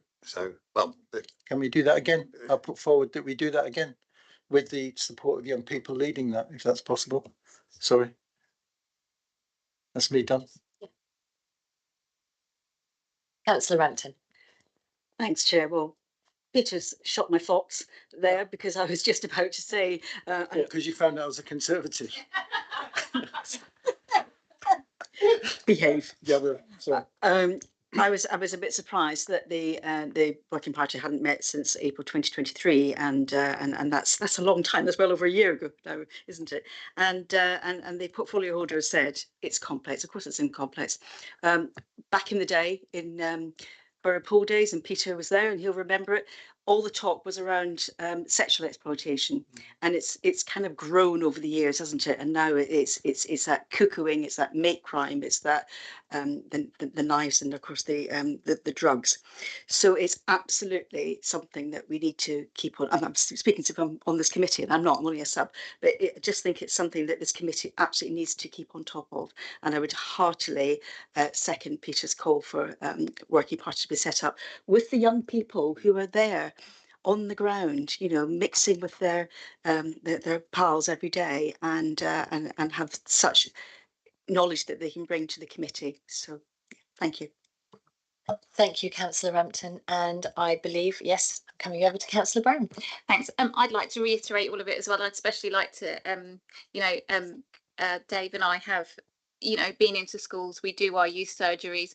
It is something that is constantly discussed with us. And, going back to Peter, the sense of community is something that is being lost, and this is where this is escalated from. And I think lots of young people think they aren't listened to, that their voice isn't important, and that is something we need to change. And that's something, as corporate parents, that is so important to me. And unfortunately, I would love to be engaging in community and on a topic that was way more positive, but unfortunately, that's not something a stage we're at the moment. And I would welcome, a working party, and I am also working on rolling.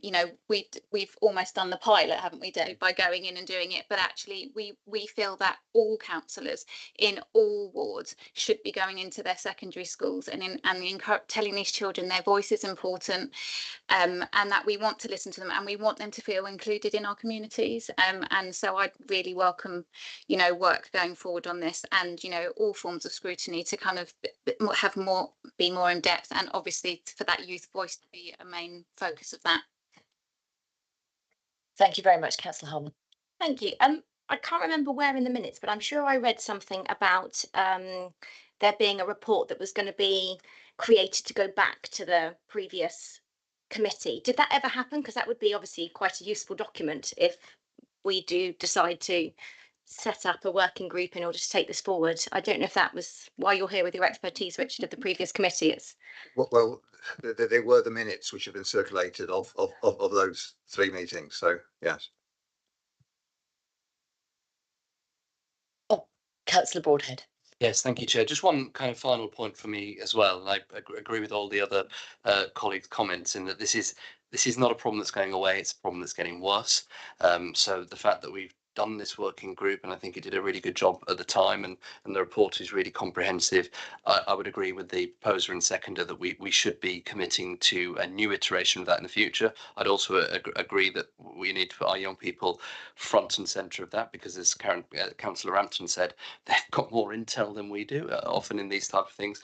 But it also struck me that one thing I don't like sometimes about working groups is that they're very good about finding information out, and quite often it then doesn't go anywhere. And I often think, well, what's the so what? What are we actually going to do about this kind of thing? And in particular, a lot of the balance of power for that lies with our local police. And I know that the Dorset Police and Crime Commissioner came to the last meeting of this. So I would urge that group also includes the police and the crime commissioner, who gave up his time last time, to be involved in that, not just to hear from them about what they are doing, but also that we can have some kind of feedback loop, so that as the reporting as the committee finds stuff out, is going right back into those people, can affect change on the ground. Otherwise, the only danger is not a criticism, but we'll be sat here in another year's time and we'll receive 3 more reports and we'll go, isn't that interesting? Well, it's still an issue, isn't it? So what I'd like to see next time is what are we going to do about it, and actually making sure that as part of that piece of work, we're doing it hand in hand with the police as well. Thank you. Thank you, Councillor Broadhead. Councillor Walters. Yeah, just on follow up from that, wouldn't it make sense, after having the working group as well, to put on a training session for all the councillors to actually feed back, and have those councillors that were in the working group present to people everything that they learned during that time? We're formulating a piece of work here, which and we'll come to that in a second about how we actually formulate this, because obviously the working group issue is something that has to be taken in the round with other work that this committee does. And I don't disagree with anything that I've heard this committee say. Believe me, I'm just conscious that there has to be the support and officer time that has to come into this, and we do have to think about how we do this. I will come to that in a second. Thank you very much. I think I had an indication here again. Right. I'd just like to second Ollie, but say that young people would be really good if we could develop the young people training us in that way. So it's their voice that we hear. That could be part of the work schedule, but at the kind of the top of it.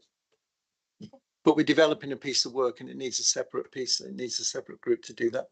Young people should tell us what we should do. Thank you. Thank you, Councillor Brown. So I also know that I have spoken to Vicky Slade and also Jessica Toll about how they really feel the importance of speaking to young people about knife crime, and I know that has been something they've done already. So I'm sure they'd be interested in that work too, and engaging them would be, you know, it's a national issue as well as a local issue. So I'm sure they'd like to be engaged with that conversation. Thank you. So not to in any way dampen the enthusiasm, I'm just going to row us back to the recommendations we've got at the top of the paper, if that's okay. Let's do that first. And I'm going to take an indication from Lindsay around, I think we need, can we just park the working group ideas for when we come to forward plan? Is that what? Yeah, please do. Yeah, thank you. I have made a note of all the comments and suggestions that you've made, but yeah, we do need to consider if you're going to set up a new working group or do any piece of work, we need to think about what the scope of that would be. So I would suggest that under the recommendations of the report at item B, you agree that you want to monitor and engage perhaps in this issue further and add it to your work plan for further scoping. Something along those lines, and then we can add it to the work programme, and then we will talk to you more about how to scope that. You do have some work planning coming up, and we will be talking to you about dates to do that in September, so it is quite timely that we could feed this matter in. Thank you. On that basis, I am going to come to these recommendations. So we've got on page 167, we've got note and comment on the findings of the working group. I'm sure we'll all be happy to do that. And then we've got the revised wording of continue to monitor and engage with this important issue and add to the work plan for further scrutiny or something of that order, some wording like that. Councillor Broadhead. If I may, Chair, and I don't wish to jump on other people's recommendations, but felt to me that the committee's view is a bit stronger than consider it in future pieces of work. Yeah, I think we've got a little bit of view from the committee that there was a feeling that this should be a working group. Now, I appreciate that it is probably a better place to do that as part of that work planning, but I would like to see recommendation be strengthened a little bit more with a view to considering a further working group on this item. Happy to add that wording in as well if the committee is in agreement. Yeah, thank you. Thank you very much. And then are we content with the recommendations to Cabinet in C and D? I'm sure nobody needs me to read them out. Are we agreed on those, or does anybody have any changes? No? Okay, we're all good. Thank you. I think that wraps that up. We're happy we've got that, and we've got the revised wording between Councillors Broadhead and Lindsay. Thank you. Right. So we are now moving on to our items for information. We have a few of these, and very happy to take comments, but generally comments sort of by exception. These reports have already gone through elsewhere to Cabinet, etc. And we have seen all of these. So we've got the Virtual School Head Teachers Annual Report, the Education Improvement Board, and we've also had previously circulated the Children's Safeguarding Partnership Review and the Youth Justice Plan for 24-25. Does anybody have any points they'd like to raise on those items? Councillor Broadhead. Thank you, Chair. It was a question which is probably somewhere in our work planning report somewhere, but it's just easier to ask. The virtual school is kind of one of our unsung heroes. I think it does a tremendous amount of work. I'm declaring interest. I was the kind of lead governor on virtual school for various iterations for a number of years. We don't tend to come across it that often. I just wondered where it was in our work planning, because what it can do, or what it sometimes fails at doing, can make an absolutely critical difference to some of our most vulnerable children, and not a lot of people know about it. So is it in our work plan for somewhere going forward? And if not, I think it's one of those things that we should be looking at bringing in on a fairly regular basis, because I mean, just for reference, I've been part of the iterations of the virtual school where it's been doing an absolutely cracking job, you know, going way higher than its kind of performance metrics and making a huge difference. And I've been involved in the virtual school where it's sometimes, I wouldn't go so far as saying failing our children, but not doing the job that it should do. So it's absolutely critical in our work programme. So Lindsay may know more, and it may be in there already, but if it's not, I'd urge that we consider it as part of the work programme. Currently in your work programme, you only have it listed as an annual report, and that is this one that has appeared today. So again, I'll make a note of that, and I suggest that this be fed into your work planning session that we're going to be doing with you. I would add personally that I think we could do with I think we're going to do this. We're going to do some work on our work planning, if we can say the word work again. And I think partly we need an audit of what things we just receive for information on an annual basis. We need to understand why we're just seeing them in that way. Should we be seeing them differently, more frequently? I hesitate to say perhaps even less frequent. I don't know. Should they still be there? I think there is probably some questions, and it's probably time for a look. Okay. Thank you very much. And that moves us on to, because Richard hasn't had enough to say, Councillor Burton, portfolio holders update, please. Yeah, I'll try not to go on too long on this because it is a while since our last meeting, and therefore things that from a while back I've sort of taken out. So I've tried to do sort of recent things. Starting off with the corporate parenting board, probably people realise that one of my roles is I chair the corporate parenting board, and we've been working to make changes to how the board runs, make it more accessible to young people who attend. As part of this, we've organised an LGA peer challenge looking at it, and the LGA will be coming looking at it in the autumn, the next meeting. I'm just saying that because I know this committee may be interested at some point, and what goes on there. There's no members other than myself who are members of that board in this committee now. Therefore, you might have some questions. Last week, following on to some things that was talked about earlier, I was invited to attend a meeting of the Parent Carers Together group. They want to ask me some questions, and we had a few discussions. A couple of things that actually did come up, which are common to in this meeting, was the short breaks we talked about, which was yeah, I need feedback on that, and also the way that we can actually they can be used to move information from parents to us and from us to parents. So two common themes that we've talked about in this meeting. There was also last week, I know several of you attended this, a very informative meeting about the inspections that are coming up. I just thought I'd mention it here because I know those who attended did find it very useful, but I did want to highlight that there are two inspections on the horizon for BCP and Children's Services, the full ILAC and the SEND inspection, probably over the next 9 months. We don't know exactly when because Ofsted are a bit like that, but that's what we think. Just to highlight that, of course, when that happens, it does put a lot of strain on the service, and we should be mindful about the amount of work the officers have to do for that. I also attend a South West Lead Members Network meeting, and the last one was actually focusing on safety valve and the other lead members' concerns about what was going on there. And the Hagney's blocks deficit. Interesting enough, a lot of the Southwest region are actually now looking towards BCP because they see the work that's being done here, and had a lot of questions to ask about that. I thought I mentioned the school closure, Portfield School.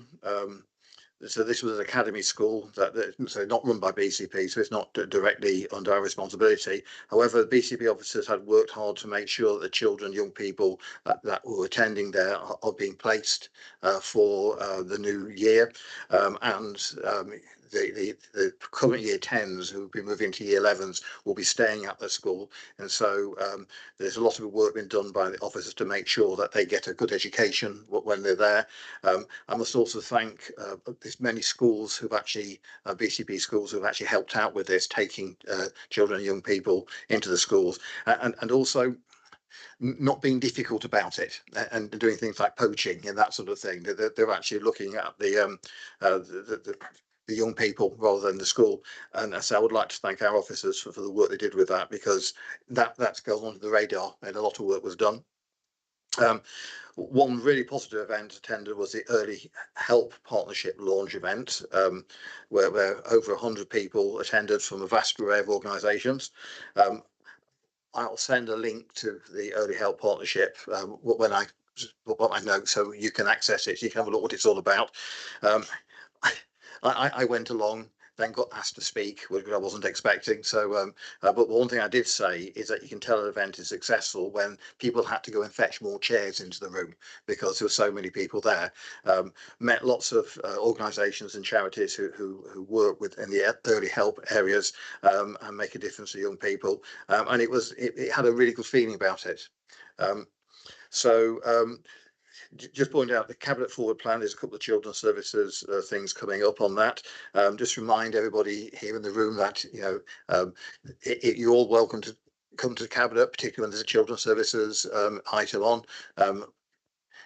Councillors get a chance to speak and ask questions if they wish at Cabinet, and I always like to see people interested in children, so anybody will be welcome there. Thank you, Chair. Thank you very much, Councillor Burton. I'm actually not sure. Do we open up for questions on the end of that? Any comments? Yes, we do. Councillor Macro. I'm also on corporate parenting board. I'm really sorry. Yes, you are. You see, I'm making lots of mistakes tonight, aren't I? Yeah. Councillor Walters. Yeah, just a quick question. When the inspections that are due to happen, do we as a committee kind of get out of their way? If it falls at a time when a committee is due to happen, are we going to move that committee to make sure that we free up some officer time, or what's the process usually for that?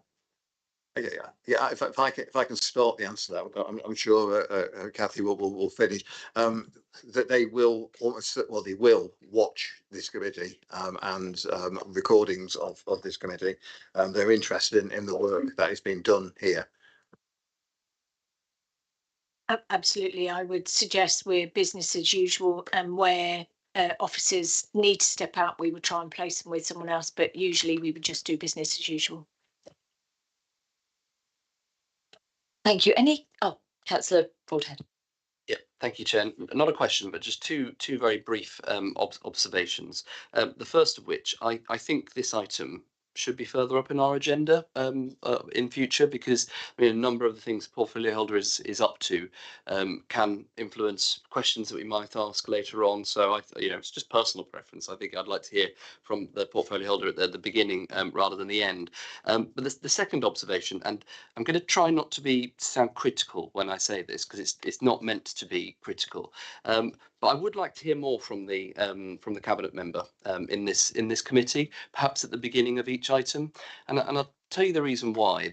This committee is peculiar of the other ones that I've either sit on or I've sat on, in that because we tend to focus so much on asking questions of the officers, and because the issues that we're talking about are just so important, we spend a really lot of our time talking about the operational matters, and that's absolutely fine, and that is probably peculiar to children's services in that it is probably more appropriate than others. But the danger of doing that is that we then can fall shy of asking the questions about the strategy and the kind of political direction with a small p, which can and should be the job of the portfolio holder. And because a lot of the answers to these big thorny questions aren't just about resource or aren't about operational decisions, they are about more strategic decisions as well. So it's not a criticism, but I think there would be some real utility in, at the beginning of each item, hearing from the portfolio holder of what his involvement has been, what his strategic thinking is about some of these areas. And then of course we can ask questions of him, and if it's operational we can then go to the officers. But I think it would help us get a clearer idea of what our strategy is around some aspects of children's services, because I sit in a lot of these meetings and I learn more and more about the mechanics of how we do stuff, but I still find myself not particularly clear on what the strategic direction is on some of it. So that is meant to be productive rather than destructive, but I just think it's something we might wish to consider in the future. We want to hear more from you, Richard, will be my answer. Thank you. Can I was just going to say that I didn't realise that you wanted to hear my voice more. I shall give you some recordings that you can take home if you like. The portfolios update is quite interesting because that was something that I actually brought into this committee when I was chairing it, following on from one of the other. I think it was actually Health actually started doing it, and I thought it was a good idea. And I was interested to know whether you felt it's still useful. So I think that question has just been answered. I'm feeling fully chastised now for saying that you'd spoken quite a lot already. Yes, I won't ever say it again. And I think it's a reasonable question to consider by the committee. I don't know if anyone has any other views on that, but perhaps we can talk about that. Any other points on the portfolio holders update? No, thank you. All right. That moves us seamlessly almost to the forward plan. And we have an updated, I'm sure we've all seen the updated version of that in the agenda supplement. I'm going to hand over to Lindsay for this. Thank you. Thank you, Chair. Yes, I'm going to take you through your forthcoming items and then some wider committee bits to consider. So for September, as the Chair said, either in the supplementary information section of your Modern Gov app or the Appendix B dated 22nd of July 2024 has the September items. You've got listed a Children's Services Improvement Update, which is in line with the usual themed updates monitoring improvement journey. That's a social care themed meeting, so I'm assuming that will be in that area.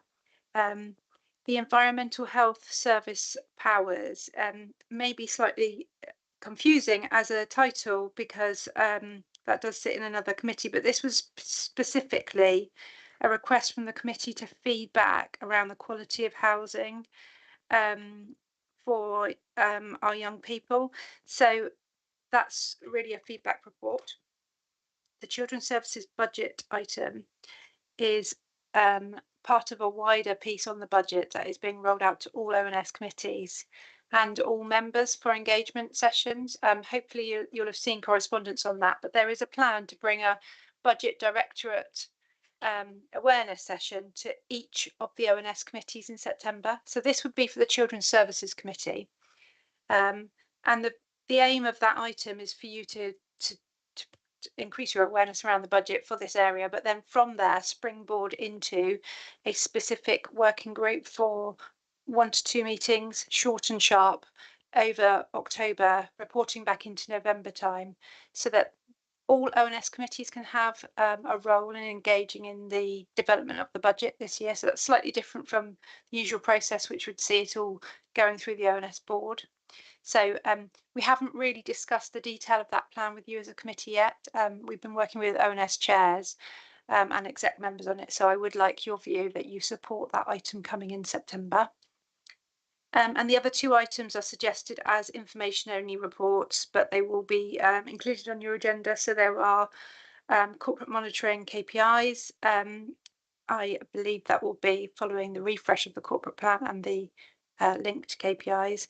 And the ONS annual report is my annual report that comments on the health of the ONS function. There's a requirement that it goes to all ONS committees, but there'll be discussion on it at the ONS board, and it will be an information only report on all the other committee agendas if you're happy with that approach.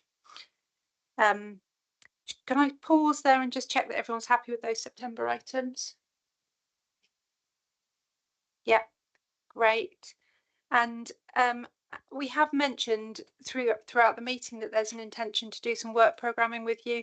That is somewhat overdue now, and as you know, your meeting got shifted during the pre-election period. So I think we can, we certainly would really like to get something in September for you after the August recess. So I think at this stage, we don't need to look too much further forward on your forward plan, but it would be helpful just to discuss if there's any other item you want to request for November, because in reporting times, September to November is too short to ensure we bring you something. We have raised a few things during the meeting. You might have other suggestions, but I was just wondering if there was any more of a deep dive you might want on the virtual school for that meeting, given that you have it listed as an education themed meeting. But obviously whatever the committee might suggest. So yes, this is your opportunity. As Lindsay's just outlined, we definitely intend to do some proper programming work that will not be part of a committee meeting. This will be something that we do, I think, separately as a committee together so that we can work more efficiently. But if there is something that somebody's sitting there thinking, do you know what, I think I really need this, we need this for November, now is your opportunity to push that. I can see Councillor Cooper's hand. Yeah, it would be nice if we could incorporate the reports. I know it's extra work for the governance team, but reports from the members of Youth Parliament on local, regional and national work and how that ties in with what we're doing locally, and so we can make connections both in the Southwest region and form allies and see what's happening around the country. And out of that, some kind of good work, kind of, an annual report could happen where we can support our members of Youth Parliament to take part in that process. And then just skipping back a little bit, and I'm sorry, on the environmental health and service powers about housing, I take it that's going to be part of the housing strategy that's on the horizon, because there's a housing strategy that Kelly's team are heading up, and we put a motion through last night about housing, and we know how poor housing affects children and young people and their families. So would that be incorporated into that kind of work? Turn your microphone off. So the housing item, I'm sure it will pick up elements that will also be included within housing strategy refresh work. But this is very specifically aimed at reporting back on issues that you raised as a committee and you wanted feedback on. That there is wider housing strategy refresh work that I know is going on, and we are actively talking with Kelly Dean's team around how ONS can engage in that, and that might include engagement across all committees. So that's in hand. In terms of the report on Youth Parliament activity, I'm wondering whether there's any input around when it would be suitable, other than the 10-minute slots that we've discussed, for something wider to be brought. Yeah, so nationally there's been a bit of a they've had a bit of a poor start to Youth Parliament. So the British Youth Council, which has got the programme to run the Youth Parliament nationally, closed in March. So the government, or previous government, reissued the contract to the MYA. So these guys haven't had their induction yet. We've got the first regional meeting on Saturday, and they're looking at an October annual conference, but the end of October. So even the November stuff might be a little bit early. I wonder if maybe a March one, so it's an annual, so they'll have been in post a year then. I think traditionally they have done a sort of annual report, so the March overview and scrutiny would probably be better one for a fuller report. But if we've got that assurance that they can have sort of 10 minutes to update on what they've been doing, because I know a lot of stuff that Ryan's meeting with Kelly Dean around the knife crime kind of stuff in the next couple of weeks. So there'll be little updates, but the bigger update would probably be better for March. Thank you for that. That's okay. Yeah. Councillor Cooper, I think you had one more, and then I know Councillor Martin. Yeah, I'm sorry to be irritating. On the budget, proposed budget, where we're looking at that, will we have the opportunity to have that kind of broken down into different bits? So instead of how much we're spending on agency workers, or how much we're spending on this, that, and the other, how will it be presented in just bulks, or will it be kind of timeline down so we can see every aspect of it and maybe have a say in what we spend and where we spend it? I don't know. Not to speak on behalf of officers that are going to bring it to you, but I believe that item, the intention of it is much more to make you aware of budget pressures, savings intentions. The aim of good scrutiny around budget is very much not to look at the numbers even, but the policy behind it. And so this would be receiving something in a fairly early stage of budget development. So I would expect that your discussions would be much more around policy direction and that kind of thing. Kathy's nodding, so I think that would be appropriate. But you don't want to add anything at this stage? No, I think it would be appropriate for items such as agency staff, how much placements cost, etc., for some scrutiny and some understanding of the drivers of the of those pressures where they exist, and then some conversations around those elements. Yes, absolutely. Thank you. Councillor Martin. Yeah, we touched on it earlier about the inclusion strategy. See it, review it, have a presentation on it, just get a bit closer to it. Would love to put that down there if possible. Are you proposing that for November? Ideally, that'd be great. Yes, please. Councillor Harman. Thank you. And I'm just looking under the reports that have yet to be allocated a date. There's the review of alternative provision, and it says it's coming in September 24. Is it coming in September 24, or is that something we could look at to have in November? Sorry, Councillor Harman, I'm just finding that section that you were discussing. So page 5. Yeah, I've got it. I think it's better if we go and clarify that with officers, because clearly that should otherwise have been moved up into the September section. So there may be a delay to that, and we need to check that out. I have picked up at the different suggestions made. I would suggest that perhaps we liaise with the officers to see, because obviously any scrutiny that you're going to do needs to be timely. See what might be timely to bring forward to November in addition to what you've already got. I also am very aware that often things crop up that you're not expecting and can't be planned for, so it's not a bad thing to keep some space on your agenda. If members do have any suggestions for November, can I ask that perhaps within the next couple of weeks that they email them in to the Chair and Democratic Services? That would be great. Councillor Brown. Lindsay, were we going to talk about the scrutiny? Did you? Yeah. So I had suggested a scrutiny back in March to do with the family hubs and visiting family hubs, and I sent a scrutiny form in regarding that, and I just wondered if that's something we can place into that forward plan, or if it's already in there, or is that My understanding is that that's been accepted into the forward plan, but what are we doing? Sorry, what are we, sorry. That is something I was going to come on to. That's actually on your agenda for you to determine tonight whether you want to formally accept it into your forward plan. But I think what you're suggesting in that request form is more of a working group. So I think that needs to be scoped. It may be that part of that can be slotted into a November meeting, because we can be flexible with how we approach working groups, but that's slightly different from filling a committee slot. Yes, apologies, Lindsay. Yes, it was to be agreed that we accept it onto the forward plan, but I understood from the original that you wanted perhaps a report in the spring of 25. Was that not correct? I think going forward, we were talking about perhaps having a working party, and then going, whoever wanted to visit those hubs, because we said what a huge piece of work it is, and how it's been really highly regarded, and that as councillors and committee members, we really wanted to be part of that process and understand how it's moving forward, and then kind of feedback regarding that at a later date. So, Lindsay, what is the process for adopting it into the forward plan, please? So you have it's at Appendix E to your forward plan report is the suggestion from Councillor Brown.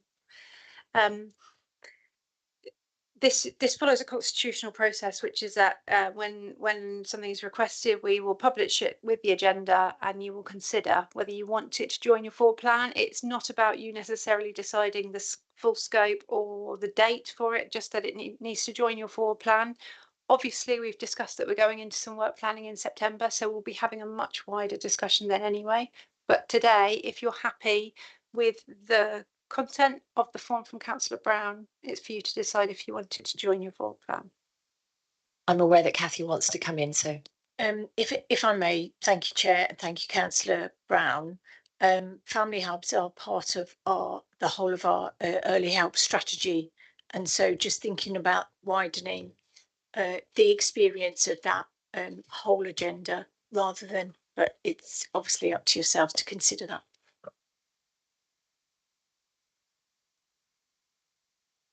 Sorry, so we are at the stage where we agree to put it onto the forward plan, essentially.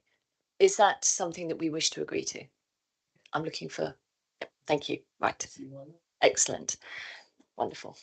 But as has already been outlined, we will bottom out exactly when and how and where, as it were, all of these things happen over the next couple of months, partly by email, I'm sure, but also we'll have a meeting in September to work on this together.